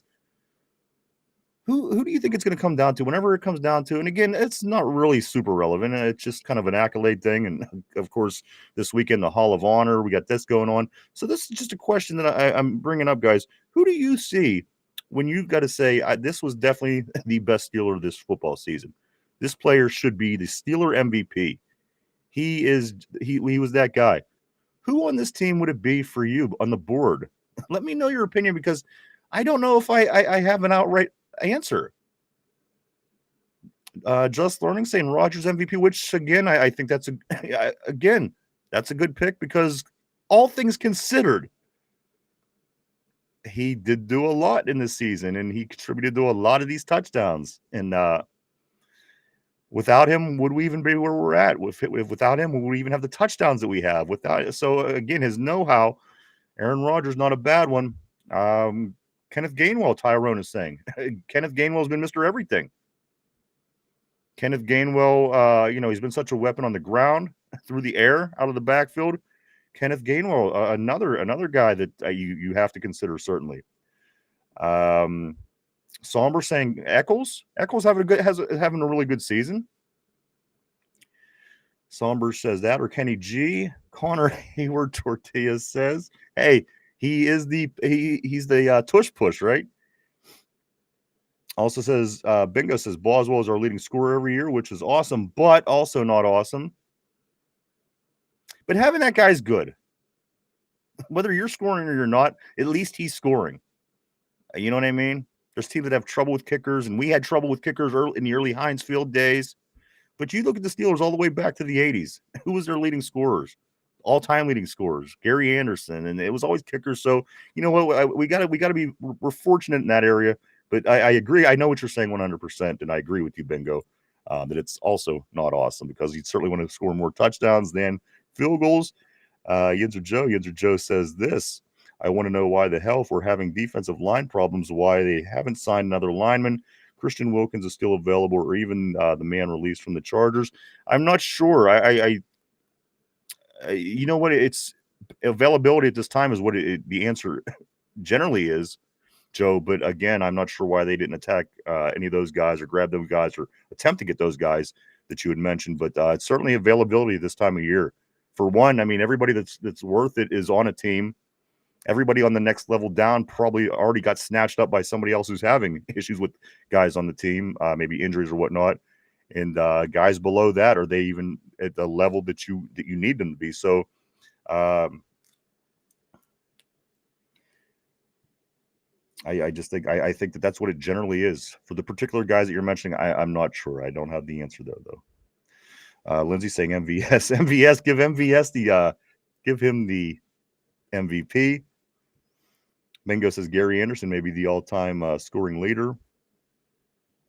I think the Boz is getting really close. We actually talked about this a couple months ago. I don't remember what the numbers were, but I think it was because Boz was closing in on Gary. Tortilla says you can only have one gay guy per roster. Mill, I do want to say welcome to the terrible board. Mill, I'm assuming is finishing that message. He says I doubt but I guess okay. Mill saying I doubt the Steelers make the playoffs. I think if you're looking MVP, I think you have to consider Chris Boswell. I think you have to consider Aaron Rodgers. You have to consider Kenneth Gainwell. But who else? Who else could Pierre? I mean, did he do enough through the duration of the season to be the team MVP? I don't know. He came on, he improved, and then once you got to a certain point, it went from he's not killing us, he's not hurting us, to he's making plays, to wow, he's becoming one of the better pass defenders. So I don't know if the window is big enough for me to give it to Pierre, which I hate saying that because I love Pierre. I just don't know if he is the MVP of the team. Bingo says, and we already have a Cam Tortilla. Either Joe says Pierre is MVP. Tyrone says Adam S. Just said TJ Watt was doubtful. All right. Adam Schefter. Let's see. Tortilla says Corey Trice. All right. Yeah. So there's the numbers, guys. And it's still far. It's still over 1,000. I'm looking at Vegas, and I do want to say thank you, Vegas, and always great seeing you on the terrible board. Vegas says 1,343 points for Gary Anderson. And Boz, he has 1,223 points. So yes, it's still over 1,000. But again, I guess if anybody's on pace, it would be Boz to do it. He might be out for a while, and that's the thing with TJ. Again, with these organs, you just don't know. He's healing. Get better, dude.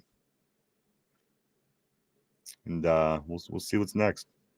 We'll see that's it, man. Tyrone, and then also Vegas says this. Franco has 600 points. He is the highest scoring leader amongst non-kickers on the team. Somber said yesterday TJ had successful surgery to stabilize and repair a partially collapsed lung suffered Wednesday after a dry needling. Is that so? The dry needling. So is it real? That's what happened. At the facility, recovered timeline is still to be determined. All went well and is being released from the hospital today. He and his family were appreciative of everyone's kind words and wishes. That's from JJ Watt from Somber. We appreciate those information, Somber. But very interesting. That was the speculation yesterday, the dry needle incident at the facility, and that's what it was. So there you go.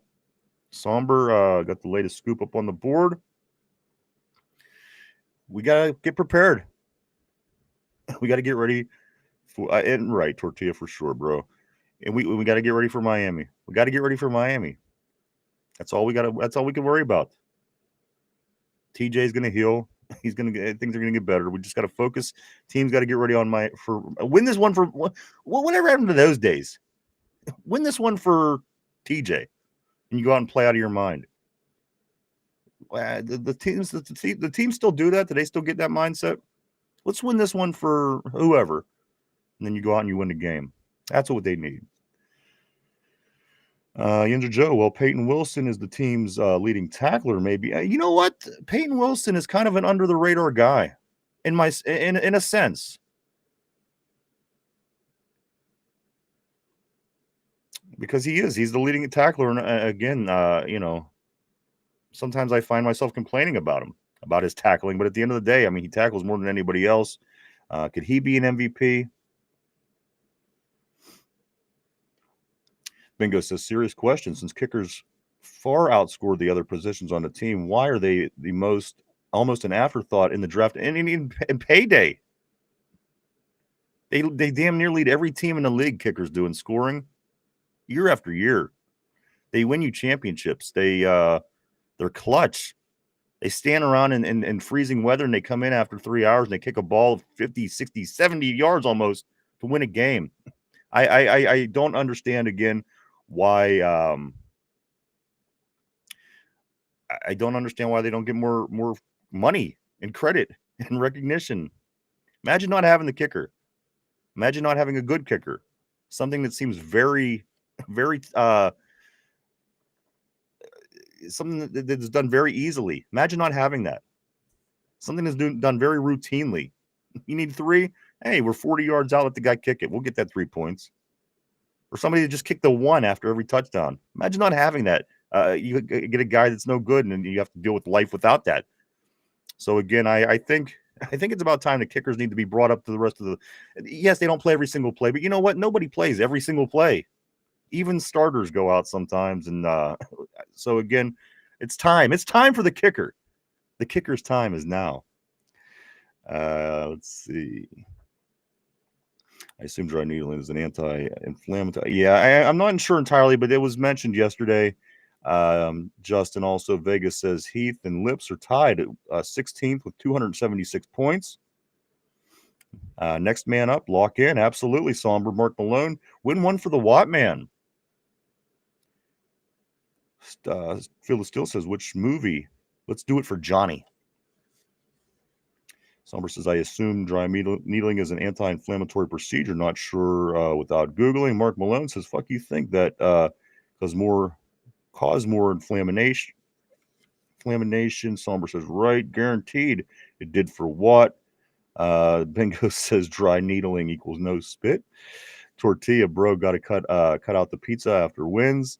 And Somber, yeah, I don't think a lung poke was in the game plan. LOL, glad it's not serious. Remember the Titans.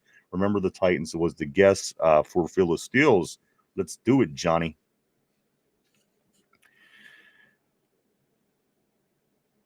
I do think I got something here. Pull it up. Yeah, I did anybody check it? Did anybody watch Derpy and Finch's game awards? I'm gonna be honest. I went over there to watch and see what they were up to. I didn't realize that they weren't like cool games. I was under the impression that these were games that normal adult people would play. I don't know what I seen. They look like little fairies flying around everywhere and shooting. I don't know. Again, anybody's seen that? I was cracking up because again, I don't know what to expect. I didn't know what to expect. I expect maybe Call of Duty, Madden, maybe things like this, but that certainly wasn't the case. There was fairies and Not that there's anything wrong with that. I'm just saying. Vegas says this. I've heard. Never heard of any of the game. That's what I'm saying. Dude, I have no clue what they were talking about. This is what the Buffalo. I'm sorry. This is, of course, what the Miami Dolphins injury report looked like.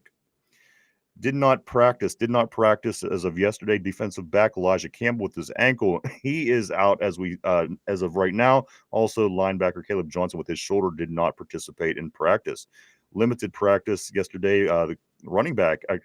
How do you pronounce that last name? Devon Achane with his ribs. He was limited.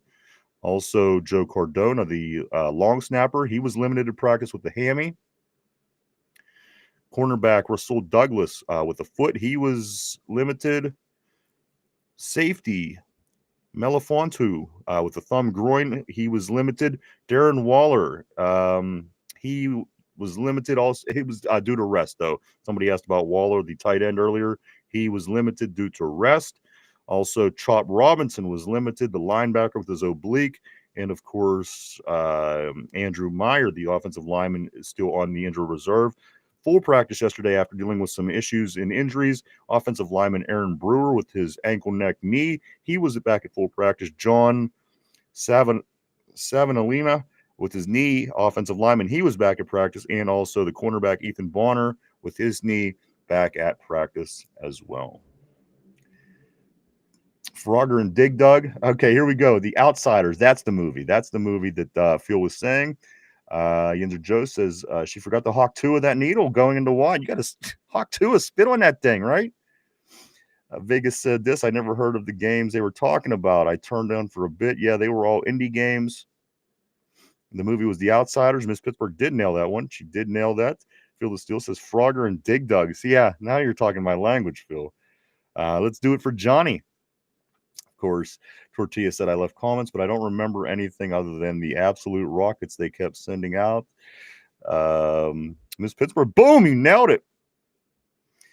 So there you go, guys. Again, Monday Night Football. But in between now and then, there's going to be football that's going to matter. Sunday, 1 o'clock, Bengals and Ravens. This is going to be one that's it's going to mean a lot, guys. Again, this goes into the pressure that's going to be on the Steelers Monday night. This goes into what's going to be the resolve of what the Steelers can do on Monday night. And so, again, Sunday afternoon, if you're going to want to catch a game on Sunday this week, I think that it'll certainly be the Bengals and the Ravens, this time in Cincinnati. So keep our eye on that. Aaron Rodgers happy. He's happy. He says, well, I'm not the oldest guy in the league. I love that. I was laughing because a couple of buddies hit me up asking what I would do in the situation. And I said, without missing a beat, I would retire. I would stay. He says, without missing a beat, I'm retired. I would stay retired. is what Aaron Rodgers said about when being asked about Phillip Rivers making his return into the NFL. Of course, the Indianapolis Colts signing 44-year-old Phillip Rivers to the practice squad earlier in the week. Aaron Rodgers, again, candidly, when asked about it, he says, I'm retired. I would stay retired. There you go. It's going to be interesting, guys. 40, what is that, 86 years worth of age. Let's just say these two guys had a face-off at some point in the playoffs, or whatever the case may be. It would be even more than the Unk Bowl when it was Joe Flacco and Aaron Rodgers. So there you go. 44 years old, guys. That's wild. It's wild to me. It's a young man's league. These guys are so fast and athletic and young and strong and everything else. It blows my mind when I see one of these guys 44 years old just stepping back in. It truly is mind blowing. MVP Rivers loading. Ay. I'm somber. Let's see what else we got here, guys.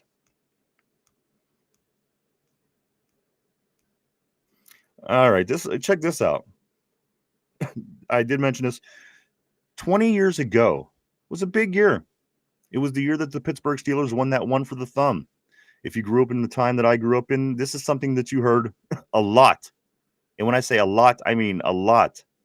From 1980 to 2005, 25 years, I must have heard that term, one for the thumb, a million times. This is what the playoff situation looked like at this time 20 years ago, before the Steelers maybe were able to get that one for the thumb. Pay attention to the teams. Pay attention to the records. It's very interesting. Now, this is just before the Steelers went and beat the Chicago Bears at home, and everybody remembers Jerome Bettis running Urlacher over. Yes, Mark Bettis is from Detroit. But the big play, the play that signified that season, really put its stamp on that season, was Bettis running over Urlacher for a touchdown. But, guys, this was 20 years ago, December 11th, 20 years ago, before the Steelers stepped it up and won that one for the thumb. Number one seed in the AFC that year, the Colts. They were 12-0 at this time that year. Also, the number 2 seed, the Broncos. They were 9-3.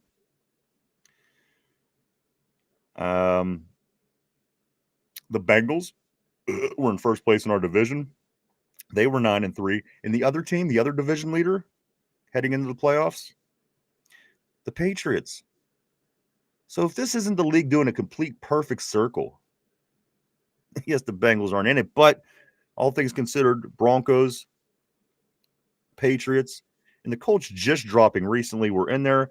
Wild card teams, the Jacksonville Jaguars, they're in the playoffs this year as of right now. They were a wild card team sitting at 9-3 at this point in the season 20 years ago.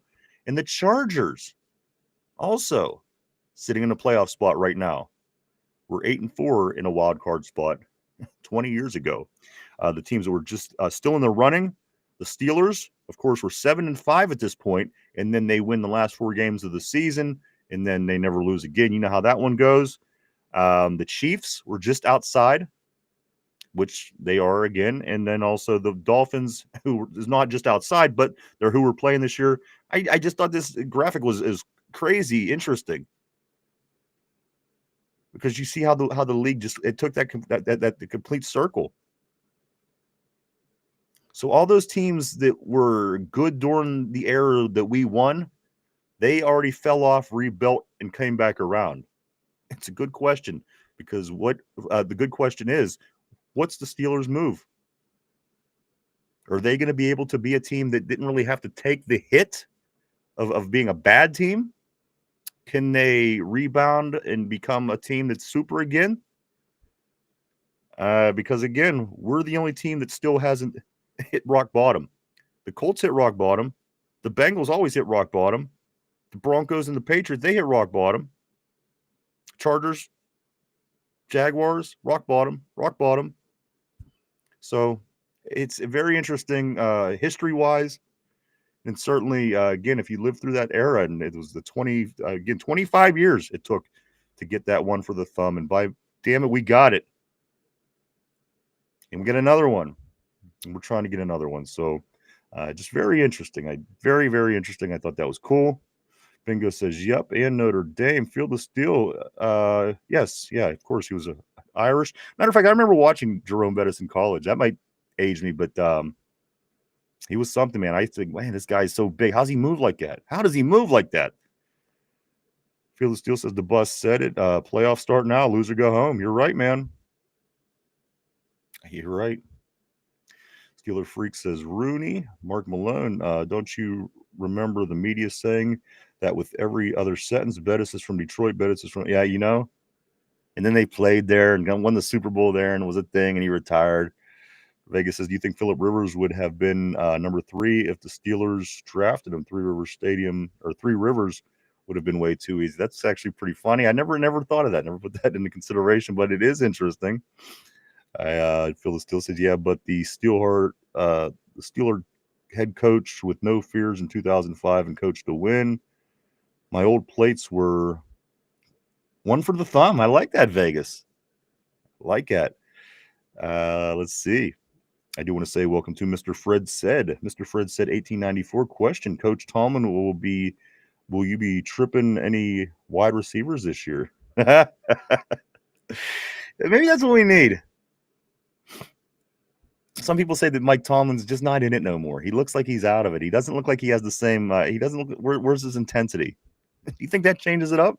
Maybe Monday night he steps out on the field, looking up at the jumbotron, and a dolphin goes flipping through the air. Does that gain? I wonder if that gains back the favor of the crowd. I don't know, but good question too, Mr. Fred. I do want to say welcome to the show. Somber says this guy's PFP kind of looks like Jacob. Tortilla says depends if anyone runs up our sideline. And Vegas also says the one that's after that was Sixburg, yes, Blitzburg, and then Stairway to 7. We've been stuck on Stairway to 7 for a long time. But one for the thumb became such a big thing, and it was every year. One for the thumb. Got to get that one for the thumb. And then the 90s came, and then we just missed a Super Bowl. San Diego, 3 more yards. There was one play at the very end of the game, San Diego in the AFC Championship game at Pittsburgh. We needed to score. We were 3 yards short. If we would have scored, we would have went to the Super Bowl. San Diego went to the Super Bowl because we didn't get it. They got killed by San Fran. So the next year, we won the AFC Championship game, beat the Colts 20-16, went on to play the Dallas Cowboys. So you really felt that you were getting closer. We were inching our way there. And at that point in my life, it was a process because it was, the first they won a playoff game after Noel retired, and then they got to the second round, then they got to the AFC Championship, then they got to the Super Bowl. So you really felt this progression moving in the right direction. And it wasn't even 10 years. It was 10 years after that we got the win finally back in 2005.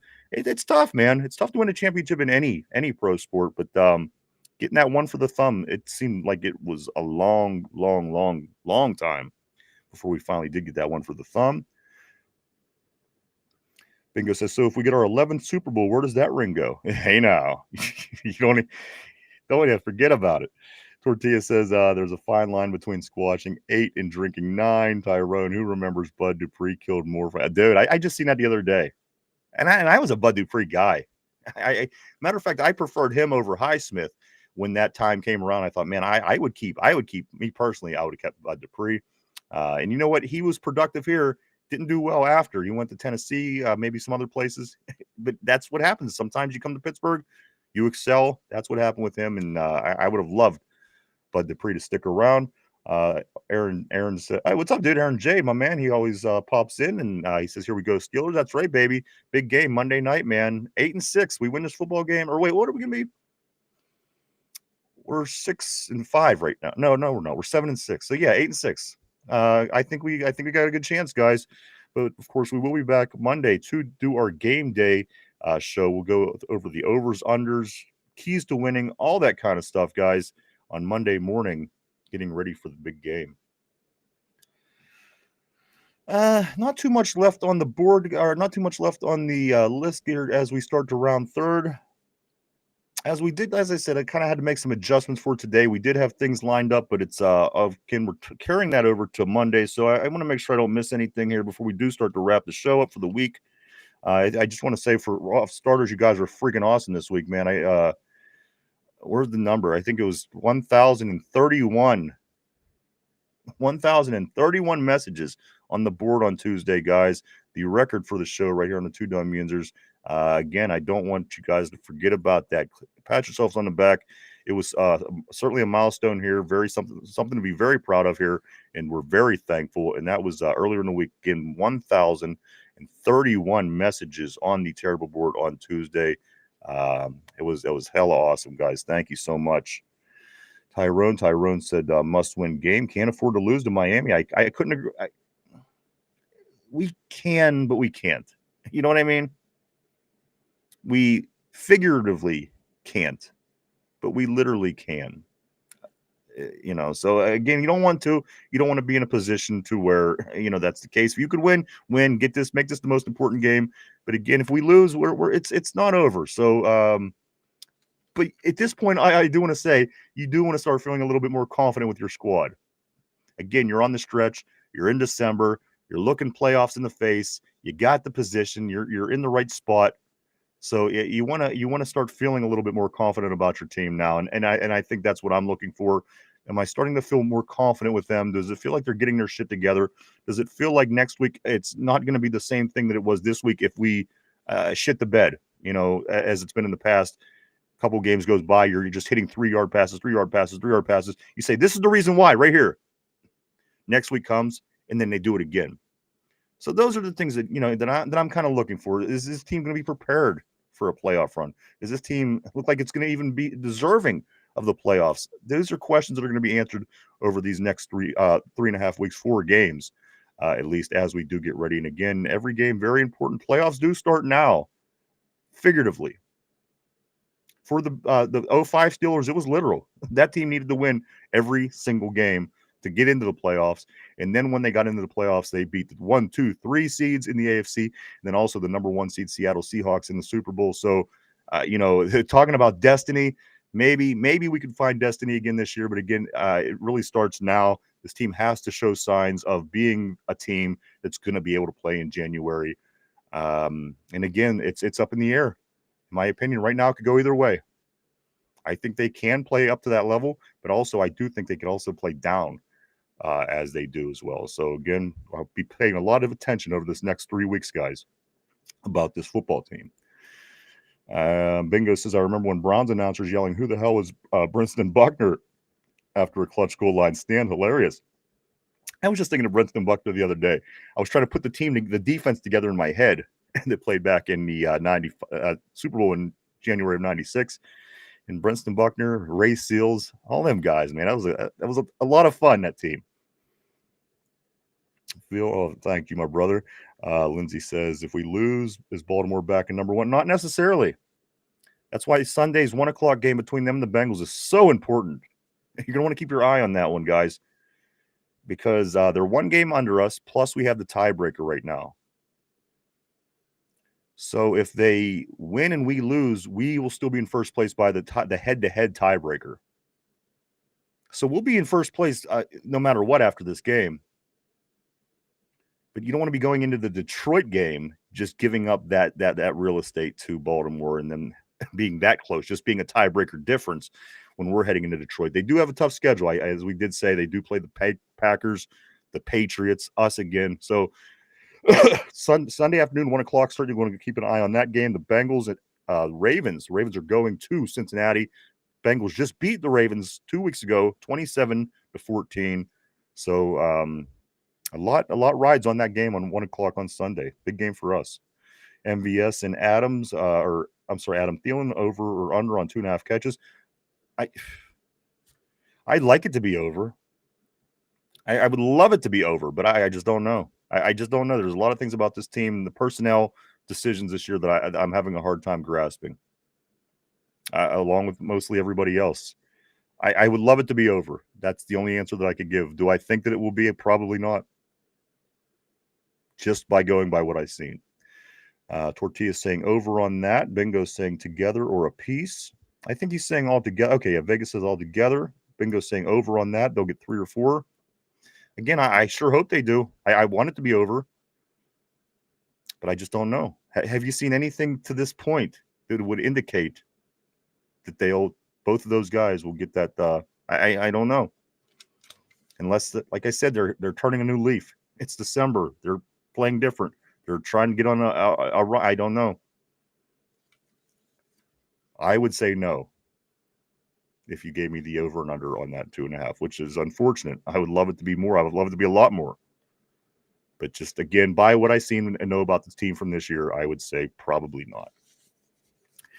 All right, guys, do go check out our website over www.the2dumyinzers.com. That's www.the2dumyinzers.com. Lots of cool things over there. Mike does put up his dumb thoughts. Check that out. Also, there is every link to every episode, every of the 868 total episodes that the Two Dumb Yinzers ever did is over there as well. Also, all the contact information, and even if you like this snazzy logo right here to my left, your right, guys. Also, there is merchandise with that logo. Go check out the website at www.the2dumyinzers.com. That's www.the2dumyinzers.com. It's time to get into how well do you know your enemy? How well do you know your opponent, guys? Today, the Miami Dolphins is the team of question because, of course, this is who we play on Monday Night Football. Guys, let's get ready for this Miami Dolphins trivia question. If we can, put on your thinking caps. Everybody, here we go. Question of the day. Just yesterday we were talking about, or this week we were talking about what the Dolphins record all time was. It was one game, one win less than the Steelers have against them. So it was head to head. It was 15-14 or 14-13, whatever it was. So this is the question of the day, guys. Question of the day. How many wins all time does the Dolphins actually have in Pittsburgh? My theory has been this. It's cold. It's December. People that live in South Florida and work in South Florida generally don't like coming up to Western PA, Western New York to play in the cold and the snow. It's going to be 18 degrees. Guys, I'm going to give you a hint, though. I'm going to help you out a little bit. I'm looking for the Dolphins' all-time amount of wins they've had playing in Pittsburgh. Now, let me tell you this. I'm going to give you a hint. There was 13 games played in Pittsburgh altogether. 13 games played in Pittsburgh between the Dolphins and the Steelers all time. 13. How many of those 13 games did the Dolphins win in these games played in Pittsburgh is the question of the day. Throw your answers up on the terrible board, guys. Tyrone is saying 3. The Dolphins have 3 wins total in history here in Pittsburgh. Field of Steel is saying 4. They have 4 wins in Pittsburgh in the history of these two teams. Remember, championship games, AFC games in the 70s. A lot to think about when you think about this one. There's a lot of history. Tortilla saying 6 wins is what the Dolphins have accomplished in Pittsburgh. Let me jump on a couple of these other comments. We'll let you think about that. Lindsay, she's throwing a 2 up there. She's saying 2 times the Dolphins have won 2 games in Pittsburgh. Let's see. I'm going to go right here. Bingo says, well, they got some targets with no practice time. He's saying they'll get 3 and 4, talking about those receivers. Also, Tortilla says Adam gets 3 catches. MVS gets none. Tyrone says, you see Jonnu breakout game. I'm going to be honest with you, Tyrone. I would love to see Jonnu have a breakout game, but I'm going to say no. Because, again, we're in week 15. And I have yet once to just love Jonnu. I every week I think to myself, please have a breakout game. Please. It just never happens. I don't know. The playmaker that I heard was coming certainly didn't show up. Bingo, he says, unfortunately, John is a bust. Vegas says, what will play number 1 be for the offense on Monday? Maybe, you know what? Throw the ball downfield. Throw the ball down the sideline. Open it up a little bit. You don't have to start with a run. You know what I mean? You don't have to start with a check down pass or a run. Chuck it down the sideline. Open it up. It's one play. You're going to be all right. You're setting your sights. It's chess. Football is very similar to chess in a lot of ways. Bingo says play action deep. Why not? Why not start with the play action pass? Draw them in. Go downfield. Get a pass interference or a catch, or even if it's an incompletion, you're gonna spread that defense open. You're gonna spread it apart and be able to do more. So again, I would love that bingo. Go play action on the first play. Let's see. Let me jump back down here. Vegas said they won 2 for sure that I know of, so I'm going to go with 3. Aaron Jade says, how many times did Dan Marino play us here? I don't know, but that's a good question. Miss Pittsburgh, she says 3 times. 3 times the Dolphins won while playing the Steelers here in Pittsburgh. And Vegas says this, what's a breakout game for John who going to look like this year? 4 catches, 55 yards. Unfortunately, yes, that would be a breakout year for Mr. Smith. Guys, question of the day. Let's get back to it. The question of the day, how many wins all time does the Miami Dolphins have when playing the Steelers here in Pittsburgh? In Pittsburgh, they've played 13 total games. We said the other day there was what was it? They were 15, Steelers were 15-14, I think. 1 game better than the Dolphins all time. But here in Pittsburgh is what we're talking about. 13 total games played. How many wins? How many wins does Miami have all time right here in Pittsburgh? A lot of different answers on the board. Bingo says, hell, 2 for 20 would be something. Miss Pittsburgh saying 3, Lindsay 2, Tortilla 6, Tyrone 3, Phil 4, a whole bunch of different answers, guys. So if you're going to take one last guess, throw it up there, and I am about to give you the answer right now. All right, here it is. How many wins do the Dolphins have total ever in Pittsburgh? 13 games played. They lost 9 times. And Field of Steel, you nailed it right in the bullseye, right in the head, 4 times. The Miami Dolphins have beat the Steelers 4 times in the history of these two teams playing one another. And one notable thing that you might want to know it's just interesting. Back in 1972, when the Dolphins went undefeated, and we talked about this yesterday, and the Steelers only lost 21-17 in the AFC Championship game. Believe it or not, if you don't know, you may know this, but believe it or not, if you don't know, that game was actually in Pittsburgh. The undefeated Dolphins on the road in the AFC Championship. Pittsburgh lose that game 21-17. That would have ended the Miami Dolphins' undefeated season, the only entire undefeated season in the NFL. Guys, reason for that being was this. It switched back in the 70s. Now it's by seed. If you're the higher seed, you get the home game. It's already predetermined back in the day. It wasn't. We weren't anywhere nearly as evolved in the NFL as we are nowadays. So it was already decided. It was played at one place or the other going into the playoffs. So that's what happened. If anybody ever asked you about that undefeated season, the Dolphins actually had to go on the road to Pittsburgh, and then that's one of those wins, guys. One of the 4 wins. That is the answer. 4 wins is the answer of the trivia of the day. We are live. We're live 5 days a week right here, Monday through Friday, 11:30 a.m. to 1:30, 2 o'clock p.m. every day right here on the tube. So, guys, I think that's going to be everything. We had to change it up a little bit today. There would be overs and unders. There would be keys to the game, but we had to move that to Monday. But that's going to be all right. We're gonna relax. We're gonna watch some Bengals Ravens on Sunday. We're gonna see how that plays out. We're gonna get together Monday, and we're gonna do it all on Monday, baby. And it's gonna be good. And we're gonna bring the juju that we need to bring. And the Steelers are gonna get this big win on Monday night. I just know they are, guys. Let me finish up on the board here, and we are gonna start wrapping things up. I'm gonna take a quick look, make sure I'm not forgetting nothing important. I think that's good, what we got. So let me jump on the board and do finish up these messages, guys. Jonnu Smith had 88 catches last year for 30. He has 30 this year so far. And that was the big selling point with me with Jonnu Smith. He had this big year last year. He's this playmaker. He's doing it in Miami. It's got to be something. But also, I think that's what it is. It's just a totally different defense. They were throwing the ball all over the place between Jonnu and Hill and Waddle. Tortilla, Vanilla Steel. Also, Tortilla says, feel that thunder. Feel the Steel says, cheers. Watt fans have a safe weekend, and Teflon Dawn sucks. Tyrone says, that's right, baby. Go Bengals. We're all Bengals fans this week. And as I was mentioning yesterday, go tune in. Do yourself a favor. Let me know if you think that Joe Burrow is looking a lot like that kid from Children of the Corn these days. I don't know what happened to him since he's been gone, but I think somebody's got a hold of him somewhere. I don't know. Just watch. You're going to want to watch it because it's important to the Steelers. But just see for yourself what you think about Joe Burrow, guys. There's something different about him since he's been gone. I don't know. Call me crazy.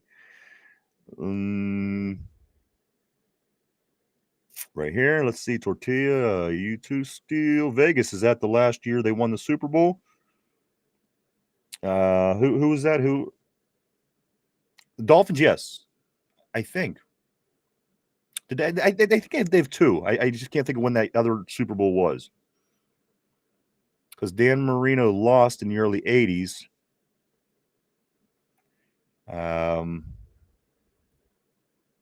Yeah, they went to a couple because, like I said, Dan Marino's Dolphins lost to the Eagles. No. Eagles lost to the Raiders. Dolphins lost to the 49ers. They beat somebody else in the Super Bowl. I don't know who it is off the top of my head. Good question, though. Tyrone says, only time you hear me say that, feel the steel. Tortilla. Now let's hope the Bengals and Ravens tie. Also, Bingo says, Watt had surgery. Miss Pittsburgh says, great show. I appreciate that, Miss Pittsburgh, as always. Vegas says, vanilla. We need to be rubbing that head for good luck, right? Tyrone, I appreciate that, sir, as always, my man. Vegas says it was cool having John Cena stand in for Vanilla. Vegas, that's I liked it. That was good. Maybe game ball, right? John Cena filling in. Miss Pittsburgh said it is. He's ready to go. He's tired.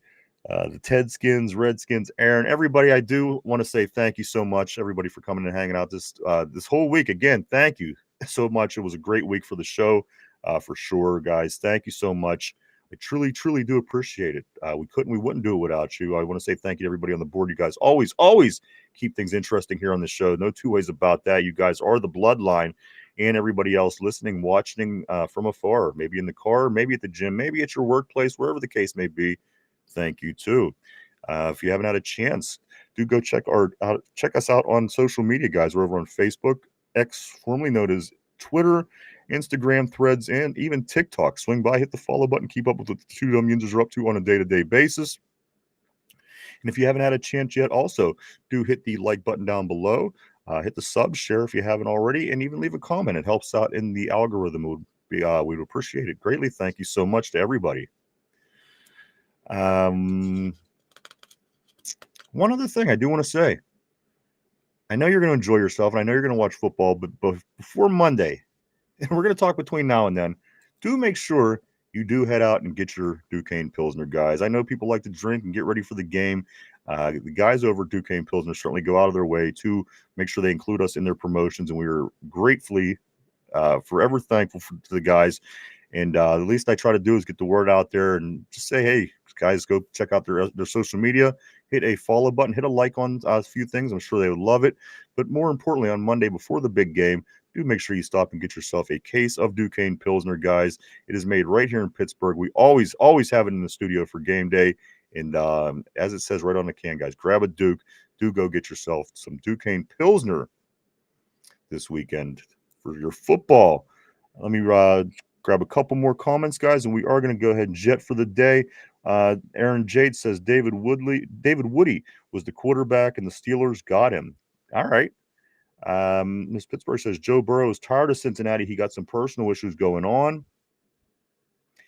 And also Vegas says, what would you give up for Joe in the draft this year? You know what, Mike, again, it's so hard to keep him on the field. Unless you had a really good offensive line in place, I don't think that I would take Joe Burrow. As much as it pains me to say that, because his skills are unmatched. The guy, he is that guy. He's going to be somebody's franchise guy. But keeping that guy healthy is going to be so. From what I've seen, nothing has showed me that that's not going to be the case moving forward. The guy has a lot of injuries. They're long-term injuries, and again, that's a lot of money to put in a guy that you may possibly not have. Again, the guy that on the defensive side of the ball that we're paying that money to, he's not living up to his numbers, and we're pissed. Can you imagine if that was the quarterback situation on the other side of the ball? So that's where I'm at. Would love to have him, But me personally, I wouldn't make that business move. You look at the risk factor, and to me, it just doesn't make sense. I'd go younger. I'd look in the draft. That's me personally. Tortilla says Bengals would make us over. Absolutely, absolutely. So. But yes, guys, I do say thank you so much. I hope everybody has a great, safe weekend. Enjoy the NFL. Again, Sunday afternoon, a game just as big as ours. The Ravens and the Bengals. Keep your eye on that. See what's going on. And then that way, it'll give you a little more perspective Monday night when the game comes around of what's going down and how that's going to play out. But again, we'll be here at our regular time Monday to do it all over again and get ready for the big game on Monday night for next week as we do play Monday Night Football. Miami Dolphins, Pittsburgh Steelers. I can't wait. Again, the week kicked off last night, week 15, Atlanta, Tampa Bay. It'll be back Sunday afternoon, 1 o'clock. I'll be checking it out, guys. And again, be here first thing Monday morning to talk with you guys about that and so much more heading into that Monday night matchup. Guys, I do say thank you so much. Have a safe weekend, everybody. Enjoy your football. I hope to see everybody back for the two Dum Yinzers, guys. Mike, Finch, Derpy, myself, the show. Have a great weekend. Stay safe, and I'll see you on Monday. Bye-bye.